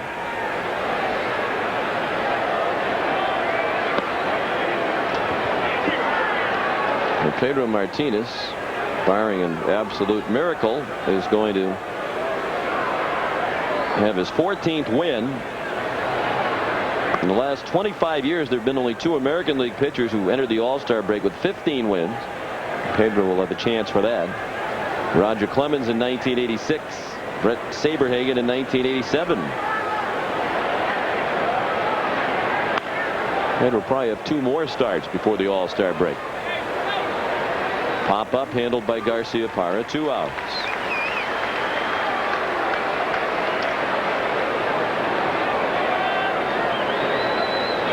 The last pitcher in either league to have 15 wins at the All-Star break was Greg Maddux, then with the Cubs in 1988 when he was 15-3.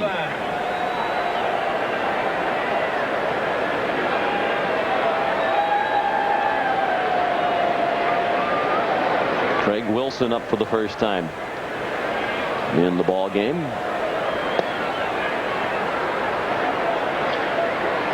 Now, Jerry, there's talk about can he win 30. It doesn't seem all that unrealistic the way it's going. The incredible thing about Pedro is had a decision in all of his performances. Is that a fair ball? No. Tim McClellan called it a foul ball. The home plate umpire. Red Sox started to leave the field, not realizing it was a foul ball. Lou Merlone says, man, you deprived me of all that adulation on a terrific play. Yeah, they were ready to start Lou. But it's the home plate umpire's call till it gets past third base. And you'll see clearly there that McClellan will make the call, the foul call.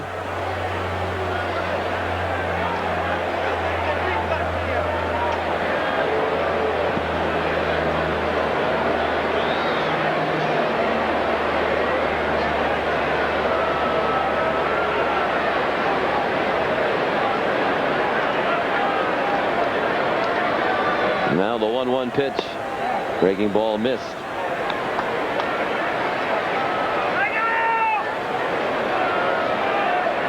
Or actually, it's a strike. 1-2, 2 outs, bases empty, 6th inning. The Red Sox lead 16-1.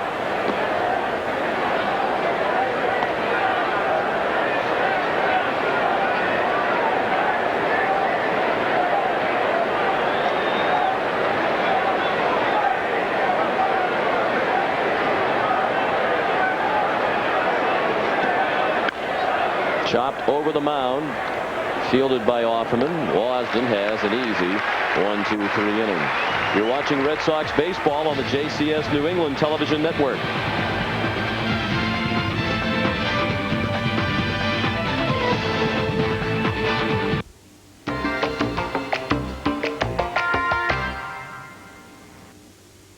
Eagle Pack Pet Foods for pets with discriminating tastes. Available from Green Acres Kennel in Bangor.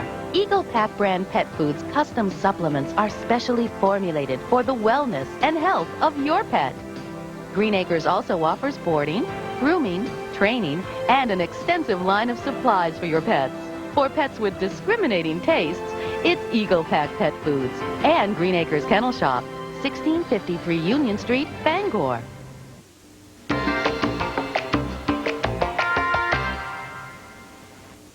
Are you looking for work? Call Kelly Services. We'll put you where you want to be in today's workforce. Full-time positions or temporary assignments with leading companies can give you the career you want. Word processors, secretaries, data entry operators, and receptionists work for Kelly every day, and so can you. Our light industrial workers are always in demand. Work as assemblers, packagers, and warehouse workers. Enjoy Kelly's benefits, including holiday, vacation pay, and bonuses. Call Kelly Services today. Remember going to the lumberyard with Granddad? That wonderful aroma of wood filled the air. Racks of quality lumber and folks that knew what they were talking about. At Crescent Lumber and Stillwater Lumber, those values haven't changed. Sure, we've kept up with the times with computer-assisted design services, the latest in building products, and engineered trusses direct from our own shop. But we haven't forgotten what you came here for either. Quality products, expert advice, and the best prices around. That's Crescent Lumber, Fowler Road, Orrington, and Stillwater Lumber, Bennick Road, Stillwater. Sean McDonough, Jerry Remy. Back here at Fenway Park, the White Sox in need of a miracle. Maybe they can send Gerard Phelan down on the field here to play for them. He has stopped by the booth. The man who made the most famous catch in college football history from Doug Flutie, here with his son Alex and their friends. Alex is ready to catch a foul ball for us, too. Yes. Left-handed shortstop. Don't see many of those these days. At least we have somebody up here with good hands that can protect us. Alex is ready. He's ready to go. Got the glove, the hat. And the back looks a little embarrassed. He's got backups, too. We were all set. Alex is a good hockey player and a good football player, too. He's a fine athlete. And I like him because he cheers for Syracuse, even though his dad went to Boston College. Although he told me now he cheers for Syracuse when they're not playing Boston College. So he's gotten a little older. He's modified his position. Bounce down to first, off the glove of Wilson in a shallow right. Veritek will try for two, and he's going to make it. Leifer flips the ball back into Wilson. And when things are going your way, they really go your way. Veritek has what will likely be scored a double, his third extra base hit of the ball game. Big high bounce right off the top of the glove of Wilson at first base. And you're right, Sean, everything going the Red Sox way this afternoon. This turns into a double. Slowed it up enough where he has to try to chase it down. I think it was Leifer that finally came in to get it back in, but Veritek picks up his second double to go along with the home run. What position do you play in football? He wants to play quarterback. He's smart. You don't get hit in practice. Darren Lewis still without a hit today, and he's not going to get one here. Leifer the catch. Veritek tags and heads for third, and the throw was cut off. It looked like it was going to be a good close play if they had let that go. Now Jason's at third with one out. Let's pause for station identification. You're watching Red Sox baseball on the JCS New England Television Network. Numbers.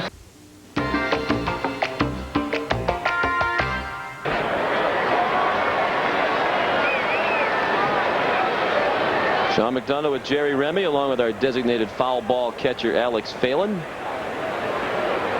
At Fenway Park, where the Red Sox lead 16-1. Trot Nixon's been on base 3 times today. 2 walks and a single. He has scored twice. Takes a breaking ball inside from Sean Lowe. Just joining us, the Red Sox scored 11 runs in the first inning, tying the franchise record for most runs in the first inning. Nixon slashes one foul. James Baldwin, the starter, faced 9 men with 2/3 of an inning, gave up 7 earned runs on 6 hits and a walk. He gave up a 3-run homer to Brian Daubach. He threw 32 pitches. Then Scott Air came in, threw 3 1/3 innings, gave up 9 runs, all earned on 7 hits, including 4 home runs. He walked 2, hit a batter, struck out 4, threw 91 pitches. And now Lowe came in last inning at a 1-2-3 inning, gave up a leadoff double in this inning, then got Lewis on an out, and now he's with Nixon at 1 ball and 2 strikes. Do you have a favorite Red Sox player? Who? Nomar Garcia-Parra. Big surprise there. Yes. Nixon lifts that to center, deep enough to score the run. Singleton the catch. Veritek down the line. And it's 17-1. And Nixon earns a run batted in. Trot's 17th of the year.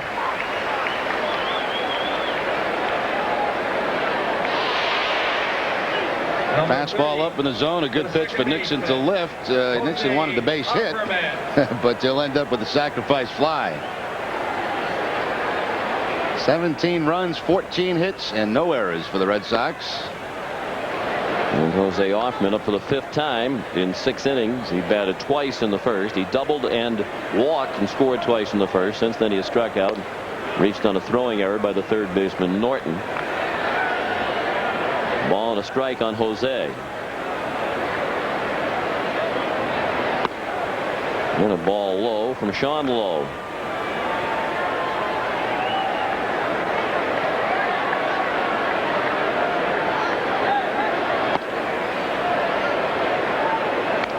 3.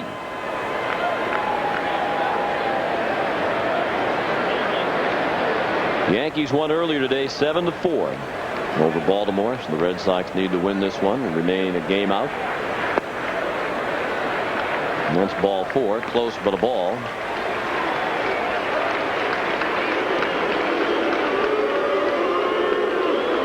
The first walk given up by Lowe, the fourth issued by Chicago pitching. The rest of the scores in the American League: Seattle now leads Texas 2-1. They're in the bottom of the 5th. At the Kingdome, Minnesota and Detroit scoreless in the 4th. Mays and Malicki in a pitcher's duel there. Toronto and Tampa Bay get started in about a half an hour. Cleveland and Kansas City, Oakland and Anaheim later. Lou Merlone fouls one away. We're coming toward the end of the Kingdome. Isn't it right after the All-Star break that the new ballpark in Seattle is supposed to be ready to go? Yeah, it's supposed to be ready right after the break if everything's still on target. And, of course, for the Red Sox didn't get out there till September, so we will definitely play in the new ballpark. Only one trip out to Seattle this year. Not until September, early September, I believe. Yep, one trip to Anaheim and one trip to Seattle. I'm going to miss the Kingdome. I know a lot of people didn't like it, but it was a very nice place to broadcast the game from. The only thing that was pretty tough about that was that elevator. It was the slowest elevator in the world. Very slow, always crowded.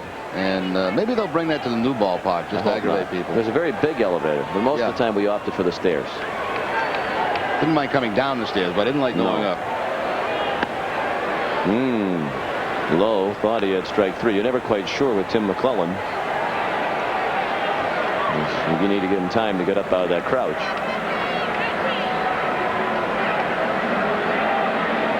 Now the 2-2. Line to center. Singleton is there. And that ends the inning. The Red Sox get 1 in the 6th. And after 6, they lead 17-1.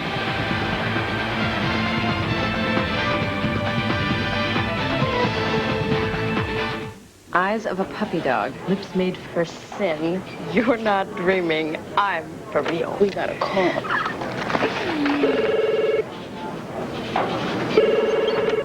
Hello. Louis? Yeah?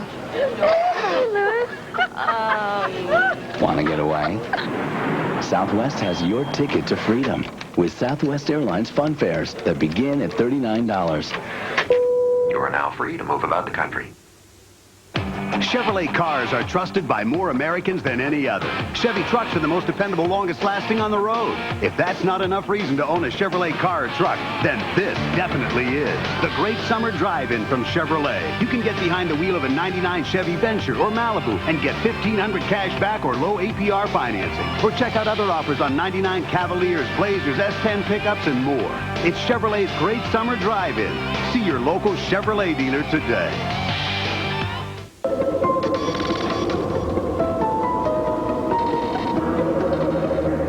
Trouble doesn't wear a watch. That's why State Farm offers its 24-hour Good Neighbor service from participating agents. Hello, State Farm's Good Neighbor Service. This is Gina. How may I help you?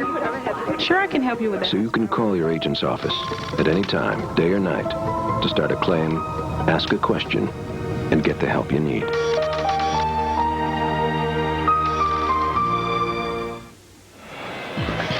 Boston Red Sox baseball is brought to you in part by Genuine Chevrolet. The cars more Americans trust.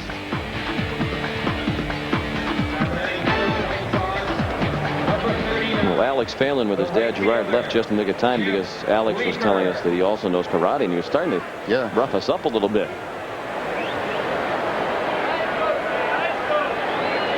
Looks like his dad. Yes, his dad Gerard Phelan, BC football hero and one of the really nice people in our area. He and his wife Lisa live out in the suburbs with a wonderful young family. But Gerard is one of the biggest sandbaggers of all time in golf. I mean, of all time. See, he's cleared the booth. Hall of Fame sandbagger. Jeff Leeper up for the first time since coming in for Ordonez. He hits a grass cutter foul off first.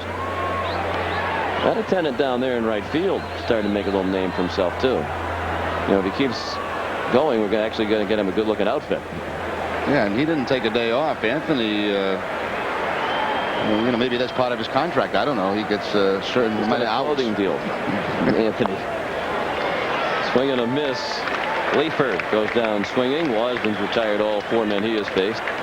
That is his first strikeout. Game summary. Where do we begin? Well, they got 11 in the first. And that's about all you need to know. Just about everybody in the lineup having a big day. Led by Nomar's 2 homers and 5 runs batted in. Daubach got them started with a 3-run homer in the first. The first run scoring of the day. Certainly not the last. 17-1 Red Sox. Cue shot foul from Carlos Lee, who's 0 for 2. He'll be followed by Chris Singleton.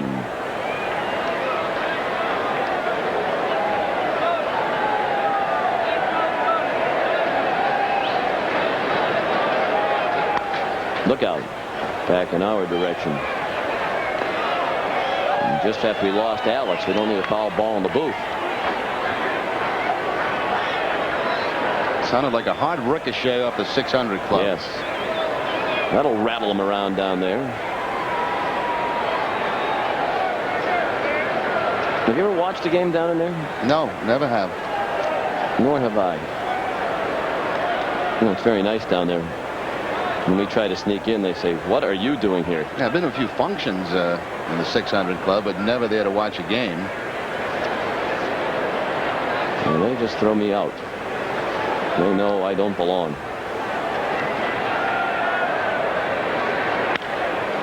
Little flare foul. Red Sox announced today that Pawtucket infielder Jim Chamblee and outfielder Michael Coleman have been selected to represent the International League in the annual AAA All-Star game. The International League All-Stars will face the Pacific Coast League All-Stars July 14th in New Orleans. Jim Chamblee and Michael Coleman will be making the trip. Chamblee's hitting .273, 13 homers, 43 runs batted in for the first place Paw Sox. Michael Coleman's hitting .263, 16 homers, 39 runs batted in. The teams are selected by club staff members, media representatives. So congratulations to Jim Chamblee and Michael Coleman.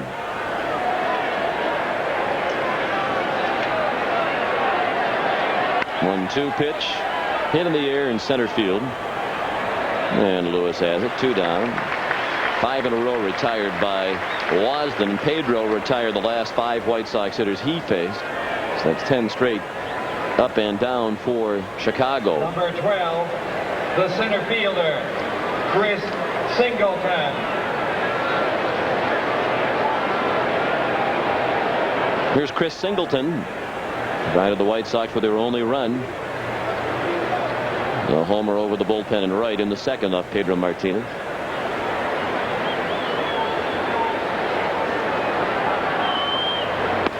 Red Sox having this big uprising in front of a lot of Red Sox alumni for the 4th straight year. John Harrington, Dan Duquette, John Buckley are hosting Red Sox New England alumni and their families. Many former Red Sox players here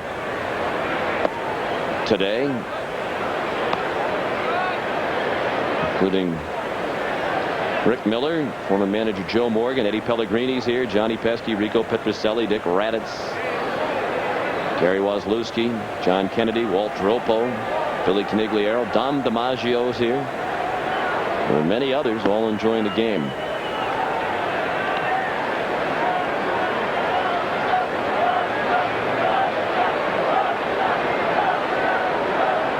Babe Ruth's granddaughter is here, Linda Tosetti. I get a letter for that every year also, but I'm going to be here anyway, so. Are you going to recruit some of these guys for your wiffle ball game during the All-Star break? Get the monster out there, Raditz, to close it out for me. I bet he could make the ball move with a wiffle ball. Singleton walks. A 2-out base runner for Chicago here in the 7th. We did try, by the way, to get a hold of David Rubin, the dean of the Newhouse School of Communications at Syracuse University, talking about the candidacy of our pal Adam Kaufman from Sharon High School working with us here in the booth. But we got the answer machine, so we're going to try again. in a little bit. He's probably just getting home after playing some golf right now. He's a very big baseball fan. Loves the Cleveland Indians. Grew up in Cleveland. Comes here to Fenway every year, in fact, to see Cleveland. He's coming later this summer in August when the Indians are here.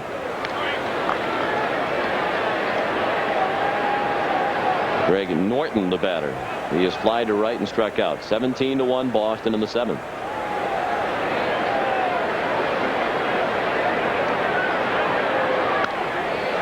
Now to play. 0-2.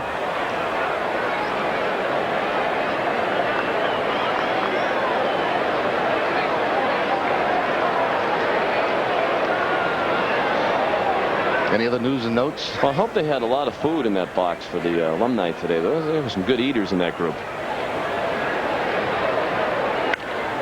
On the ground to second. Offerman to Stanley. A low throw handled by Mike. That ends the inning. 7th inning stretch at Fenway. Red Sox lead by 16. Pep Boys knows how to give you a great deal on tires. They don't run specials on just one size. Pep Boys discounts every size in stock. That means all 35,000-mile tires are 4 for $99. All 70,000-mile tires are 4 for only $169. Call it a bonanza, an extravaganza. It's how you save on tires and protect your tires with a computerized wheel alignment. Cars, trucks, or SUVs now only $44.99. Pep Boys. Cars like us. People love us.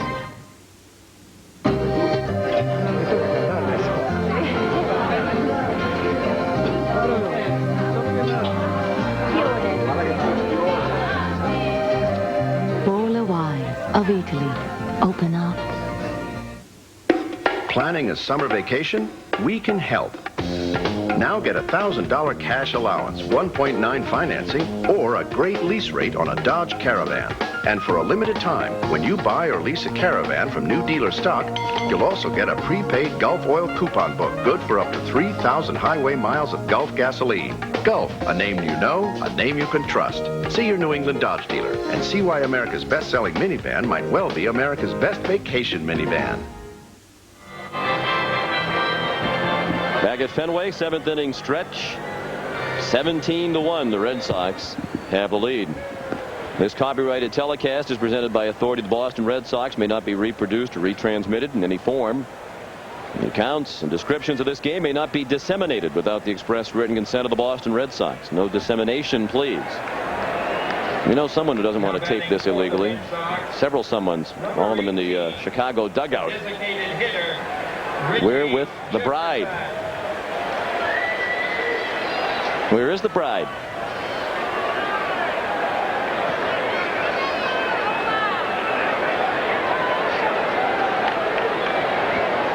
Maybe we can send Bob Qua out there. Another episode of Where's Qua?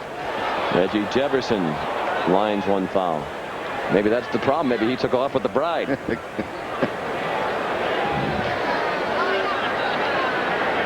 Jefferson, up for the second time. He pinch hit for Daubach in the 4th. Was called out on strikes against Scott Air. Facing Sean Lowe beginning his 3rd inning of relief. He's given up 1 run. Jefferson, Garcia Parra, and O'Leary due up.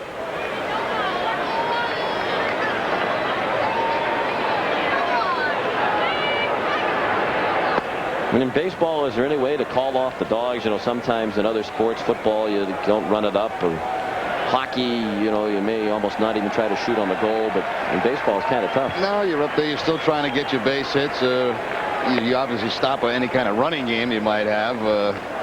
You don't play any hit and run. You don't steal bases. Basically, you hope you get through this thing healthy with everybody, especially the guys on that losing ball club.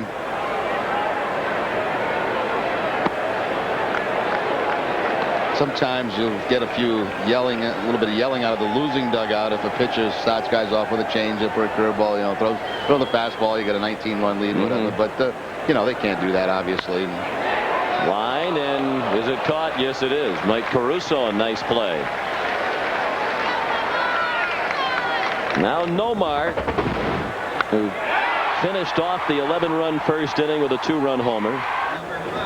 And then in the 3rd, with 2 outs and 2 men on, he ripped one over the screen and left.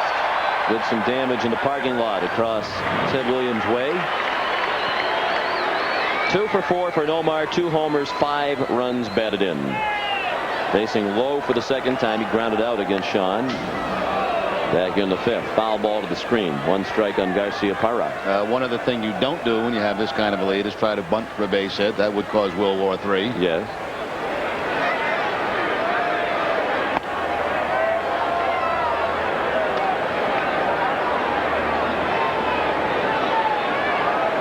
Well, the Red Sox outbursts in these 2 games. 6 runs last night, 17 today, overshadowing the fine pitching by Jin-Ho Cho last night, with Mark Guthrie saving it.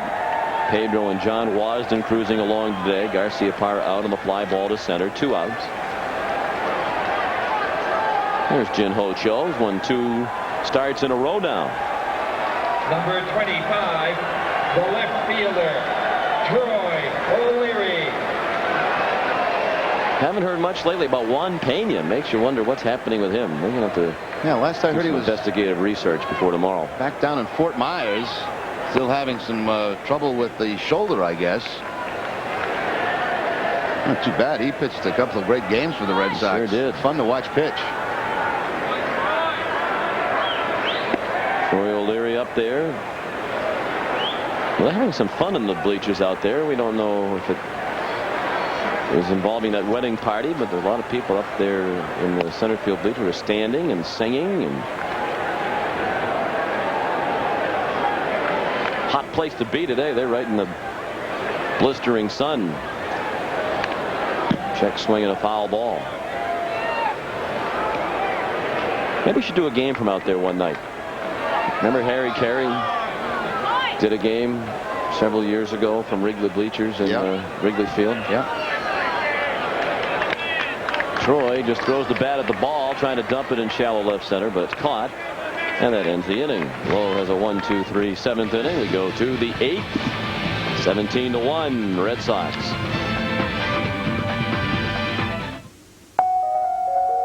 From the beginning, the redesigned Dodge Dakota was different. It was the roomiest club cab in its class, the only one that offered a V8, and the only one ranked most appealing compact pickup by J.D. Power & Associates 2 years straight. Plus now, it's J.D. Power & Associates' best compact pickup in initial quality. Dakota, still turning the truck world upside down. Now get a $1,000 cash allowance and a no-charge V6 on select regular cab Dakotas. When you buy a bargain basement PC, what you're really buying is a mystery box. Will there be a monitor? Probably not. Lots of software? Ha! A year on the internet, 24/7 tech support? Dream on. With a Gateway Essential PC, you know exactly what you're getting. Monitor, great software, award-winning tech support, and internet access for $28 a month, or less than $1 a day. No mystery there. Call 1-800-GATEWAY for a Gateway Essential PC with an Intel Celeron processor.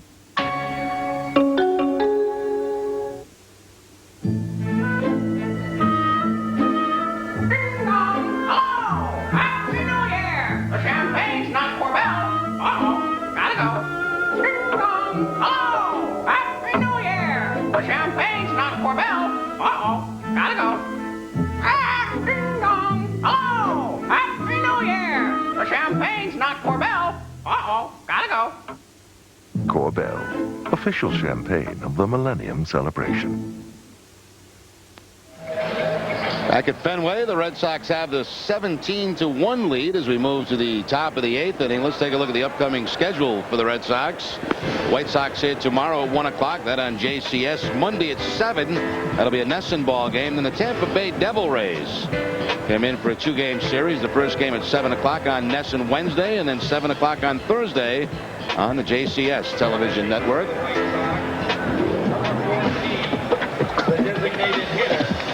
Well, John Wasden going into his 3rd inning of work since picking up Pedro Martinez. Pedro going 5 innings in this ball game. Wasden has been very effective. Only 1 base runner, a walk to Singleton last inning. You know, this is another one of those days maybe you can practice your play-by-play skills if you feel like you were so good last year. One-sided game, maybe a chance to get a little work in. I think we'll wait for maybe a West Coast game late at night. Okay. When, you know, the audience isn't quite as large, although I would imagine a lot of watching right now. No. Well, there's not much else on. What's on today? What is it, Saturday? I think we're up against, I don't know, the NHL draft right down the street at the Fleet Center. That's exciting. It's probably finished by now, at least well past the point where, you'd be watching. What about Wimbledon? Is that on? I think that's on. That might be over, too, though. Yeah, it's 6:23. We had a late start today. We're probably up against the local news right now. And we're just destroying them, I'm sure. Golf. There's got to be some golf on. That might be over, too. That's over, the too? The NBA's done. Wasn't that a shame the Knicks lost? Yeah, it's too bad. There's that Women's World Cup soccer. Have you been watching that? USA team's really good. Mia Hamm. Mia Hamm. You a ham, we all a ham. Swing and a miss. 2-2. And they scored 7 goals the other night against Nigeria. Nigeria actually had the lead 1-0. And then the USA women scored 7 in a row. Yeah, watching some of that down in Baltimore. It's exciting. 2-2 on Konerko.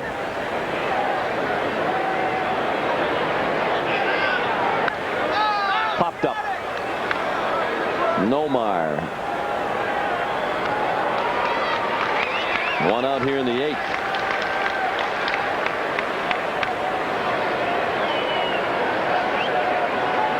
Number 8, the catcher. Brooke Fordyce to hit next. Fordyce. White Sox have not had a hit since the 4th when Maglio Ordonez singled at center. They have just 3 hits. Fordyce walked in the 3rd and grounded out in the 5th.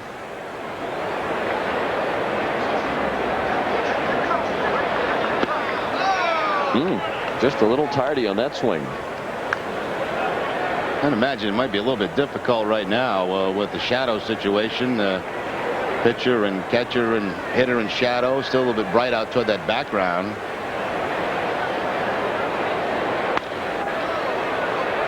Did you catch any of the no-hitter last night? Jose Jimenez of St. Louis? No, I just saw, right at the end of the highlights when they were, congratulating him, and it looked like Tony La Russa was hugging somebody in the dugout, but that's I didn't really see much of the game at all. I believe he was 3-7 heading into that game, kind of scuffling. He threw a no-hitter against the Diamondbacks. Told there were a couple nice plays behind him by Eric Davis. I have to watch now. Usually when you get one, it seems like you get 2 or 3 of them that happen pretty quickly. So see if that happens before the All-Star break.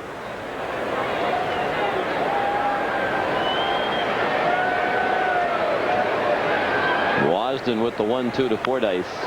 Pulled down the line. Merloni to Stanley. 2 outs here in the 8th.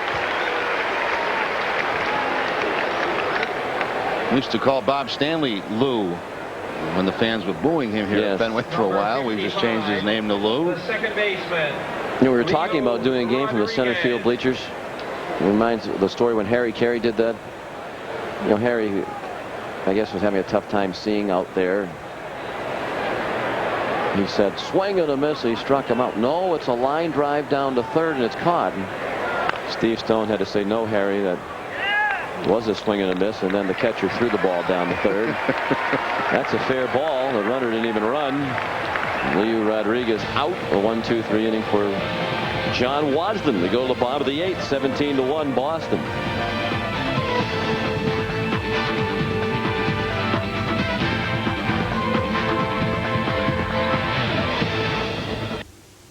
A baby changes your life, and free and low-cost federal booklets can help.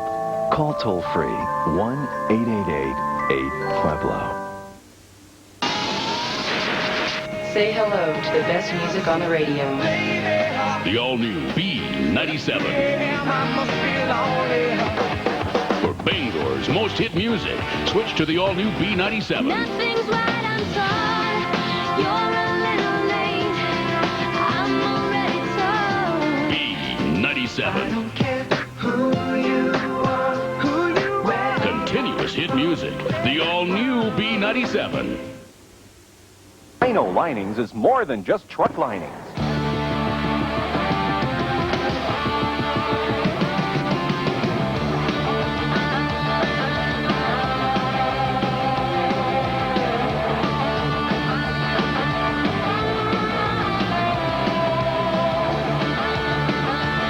Rhino Linings has whatever you want to accessorize your truck or car. Rhino Linings, 563 Audland Road, Bangor. See our ad in the Bell Atlantic Yellow Pages. For computers, parts, and accessories, Pine Tree Computers is your source for computer discounts. Try a P75 with 32 megs of RAM, 1.6 gig hard drive, and monitor for $400. Great deals, great selections, like SideQuest and iOmega drives for $150, or 5 iOmega discs for only $100. How does a 20-inch Sony monitor for $350 sound, or keyboards for just $15? Pine Tree Computers in Ellsworth, your computer resource. First, the much-anticipated check of the National League scoreboard. Cincinnati beat Houston 8-1 today. Sean Casey, who's probably going to be an all-star, hit a 2-run homer, his 16th. Philadelphia leads the Cubs 6-1. Rico Brogna and Ron Gant homered, and Sammy Sosa hit one, his 27th, number 300 of his career. Los Angeles 3, San Francisco 1. Todd Hundley hit a 2-run homer. Rest of the action tonight. Says here, pulls the hidden ball trick. Which team was successful in pulling off the hidden ball trick? Do we know?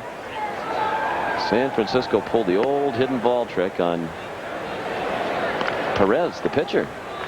He probably threw a fit. Oh, the guy from the Dodgers? Yeah, when the other night was in the dugout with the bat smashing everything. They apparently got him with the hidden ball trick. That must have been beautiful.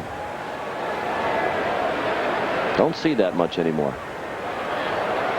You remember the last time we saw it.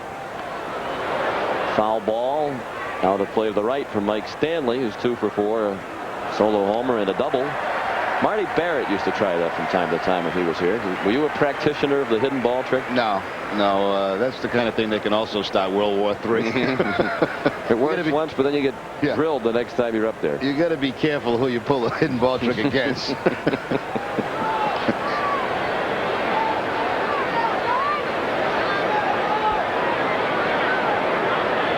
1-2 pitch popped up again on the right side.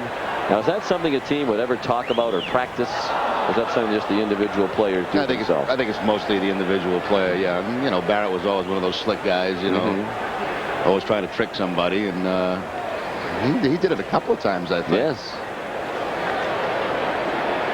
But no, I've never been to a spring training where, you know, today... You're going to work on the hidden ball trick? 45, we're going to spend a half hour on the hidden ball trick.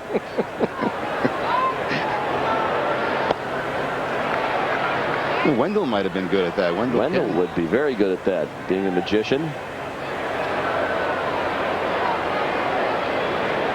Maybe he taught it to the Giants before he left there to come here as a coach. Ball high from Sean Lowe. He's given them 3 solid innings of relief. Wendell could make that baseball disappear and then make it reappear and tag the guy out. Yeah. That looked like strike 3. It is. Stanley knew it. First strikeout for Sean Lowe. 1 out of the 8th. Jason Varitek having a very productive series. He and Trot Nixon, we featured them at the top of the telecast. And they are continuing to hum right along today. Now a combined 9 for 13. The 7 and 9 hitters for the Red Sox. In the 2 games against Chicago, Red Sox lead 17-1. Varitek today has doubled twice and hit a solo homer. He scored 3 runs and driven in 3. His average steadily on the climb up to 254 now. There's a strike, 0-2. Well, maybe we should have our interns, Troy Henderson and his intern, there's Pat Rapp in the bullpen, Adam Kaufman. Maybe we should have them broadcast the rest of the game. They're here to get some experience for the summer. We were overruled by the truck. They both just fainted in the back of the booth, too, so we'll have to revive them before that's even a possibility.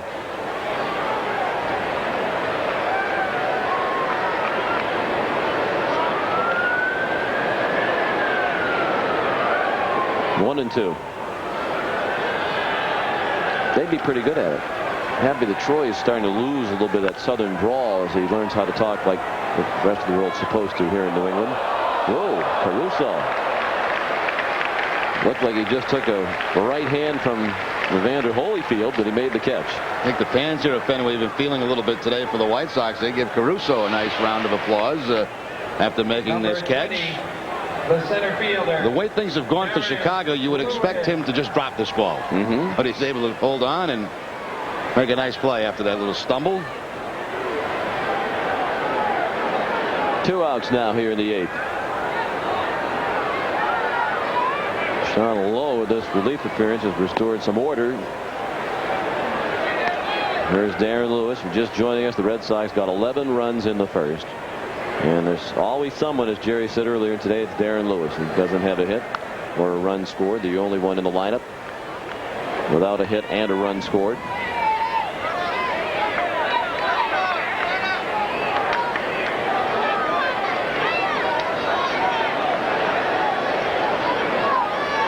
Brian Rose will start here tomorrow afternoon for the Red Sox when they try to make it 5 straight wins overall and 3 in a row over the White Sox.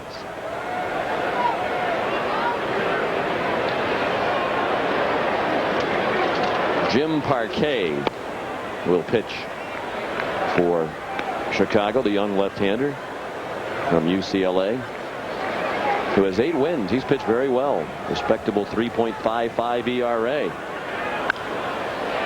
Darren sends that one out of play to the right.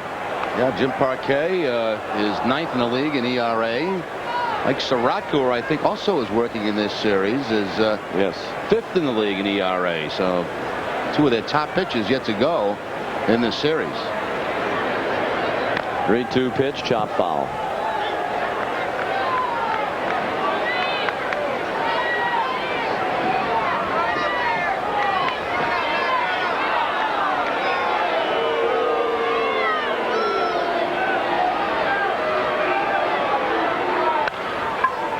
To short.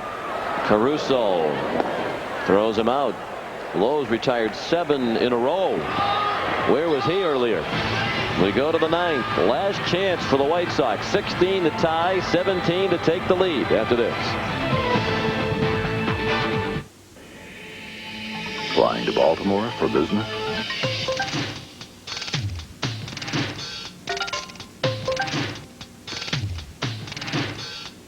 If these 19 reasons don't convince you to fly Southwest Airlines nonstop to Baltimore, maybe this will.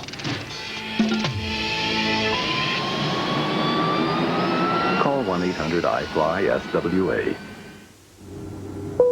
You are now free to move about the country.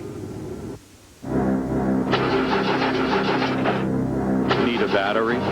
Now at Pep Boys, get a ProStart 75-month battery from $44.99. ProStart name brand quality batteries by Exide from $44.99. Pep Boys. Cars like us. People love us.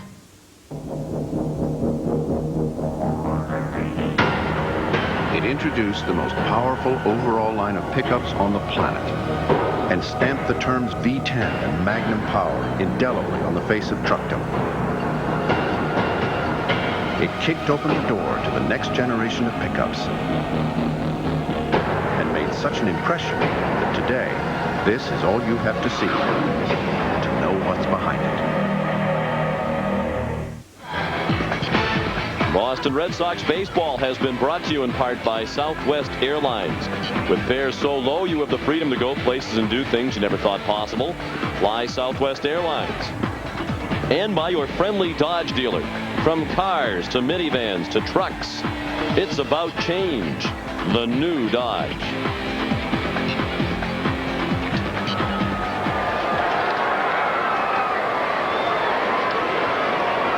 Fenway Park emptying out now on a hot late afternoon and early evening. The shortstop, Mike Caruso.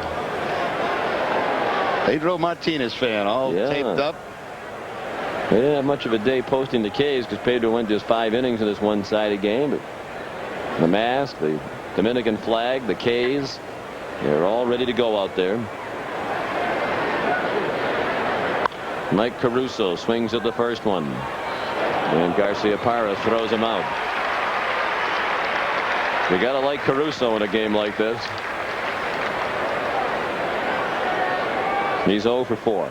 He's the kind of player that he may go a whole year, just like Isaac Guillen, and maybe not walk. It's possible. If Ozzie packed in 20 a year, that was a big, that was big time. Yeah, you really had to be throwing it all over the place to walk Ozzie. Here is Craig Wilson up for the second time. He grounded out his first time up. That was against John Wasden.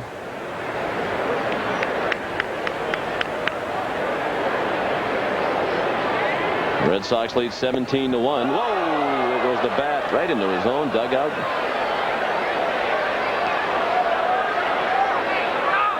What a little scare into the cameraman. Yeah, I think the cameraman fell back and hit his back against some of those things that are sticking out. Jim Bates. Fortunately, the bat didn't hit him, but he got his back. Jim looks like he'd rip the guy's head off if he came over there and did that again.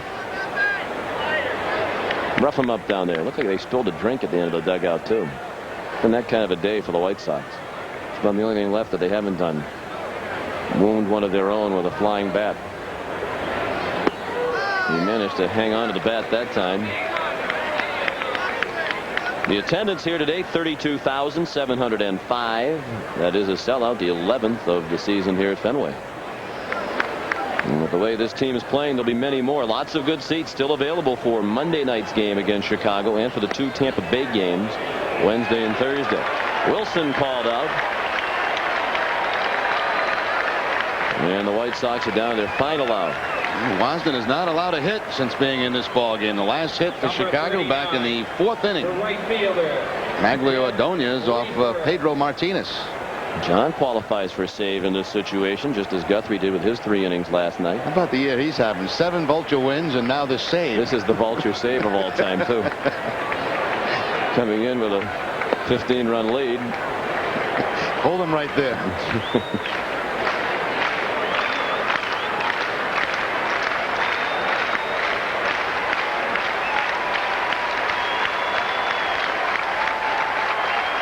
Leifer fouls one away.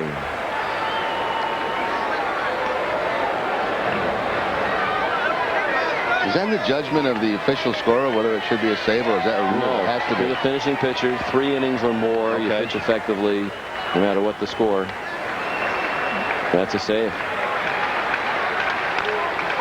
Down to first. Foul ball. Boy, was that close.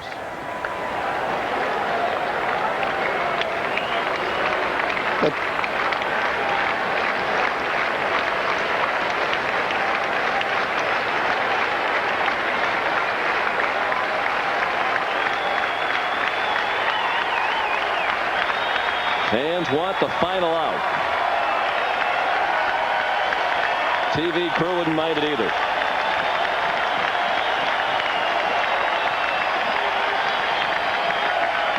Well, 1-2 pitch. Line and they had the final out, but he dropped it. Right when we were giving him the big buildup down there. You got to do it over time. These fans into it right to the last out. I think they'd be worn out from cheering today. Another 1-2. And another foul ball.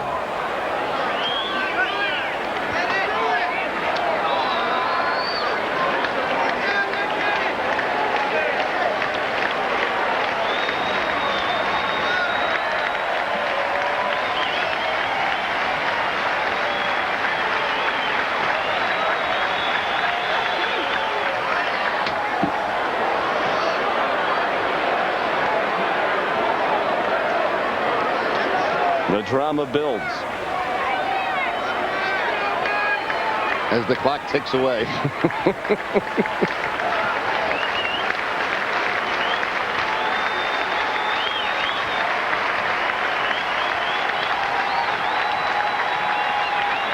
One-two pitch. Hit on the ground. Down to first. Stanley flips to Wasden. That's it. 17-1 the final. The totals and more in a moment.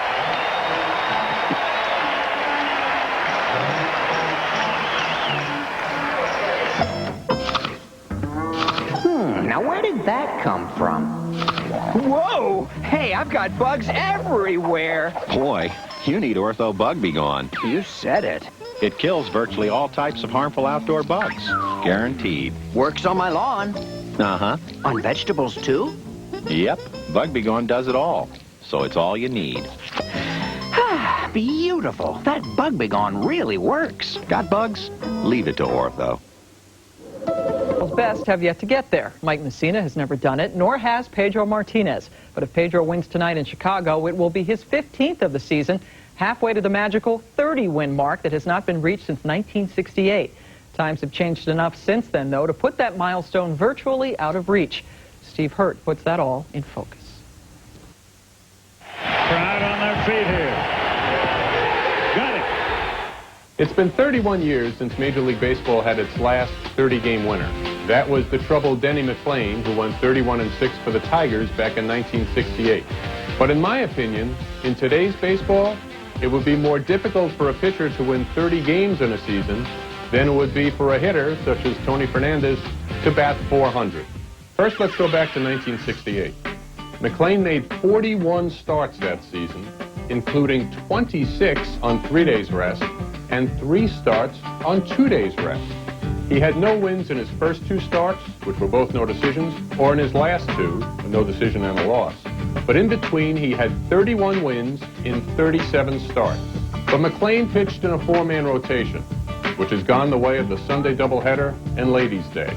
No one has come close to 41 starts in any year in the 1990s. Greg Maddux had the most, 37 with the Cubs back in the 91 season, in his pre-Cy Young days.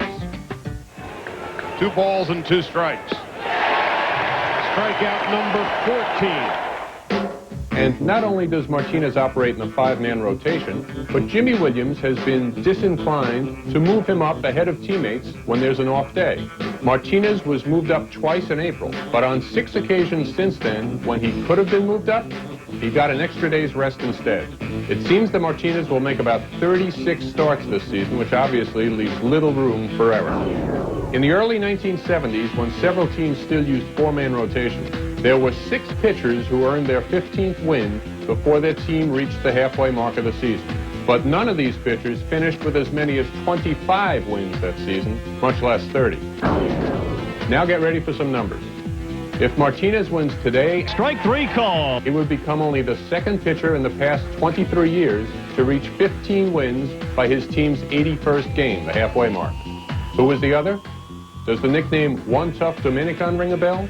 Joaquin Andujar had 15 wins in the Cardinals' first 79 games in the 85 season, but he won only 6 more the rest of the way and wound up being pulled off the field by teammates after being ejected from Game 7 of the World Series. Of course, there's a basic truth that underlies all of this. It's that a player who's on a so-called record pace to start a season rarely continues that pace throughout the entire season. I was just telling that last year to my friend, Mark McGuire. Arnold Palmer won 90. Baseball is brought to you in part by your New England Ford dealer. Stop by your New England Ford dealer for savings on great new Ford cars and trucks. And by Southwest Airlines. With fares so low, you have the freedom to go places and do things you never thought possible. Fly Southwest Airlines. And we welcome you live inside Comiskey Park in Chicago. A far less than capacity crowd on hand. They'll have fireworks here after the game. That ordinarily is an attendance booster for Chicago, and they need it, as the White Sox are averaging just more than 15,000 fans per home date. In total home attendance this year in the American League, only Minnesota and Oakland have drawn fewer fans than the White Sox to their home park. Time now for the Red Sox starting lineup, brought to you by Southwest Airlines. The Red Sox are 45-33.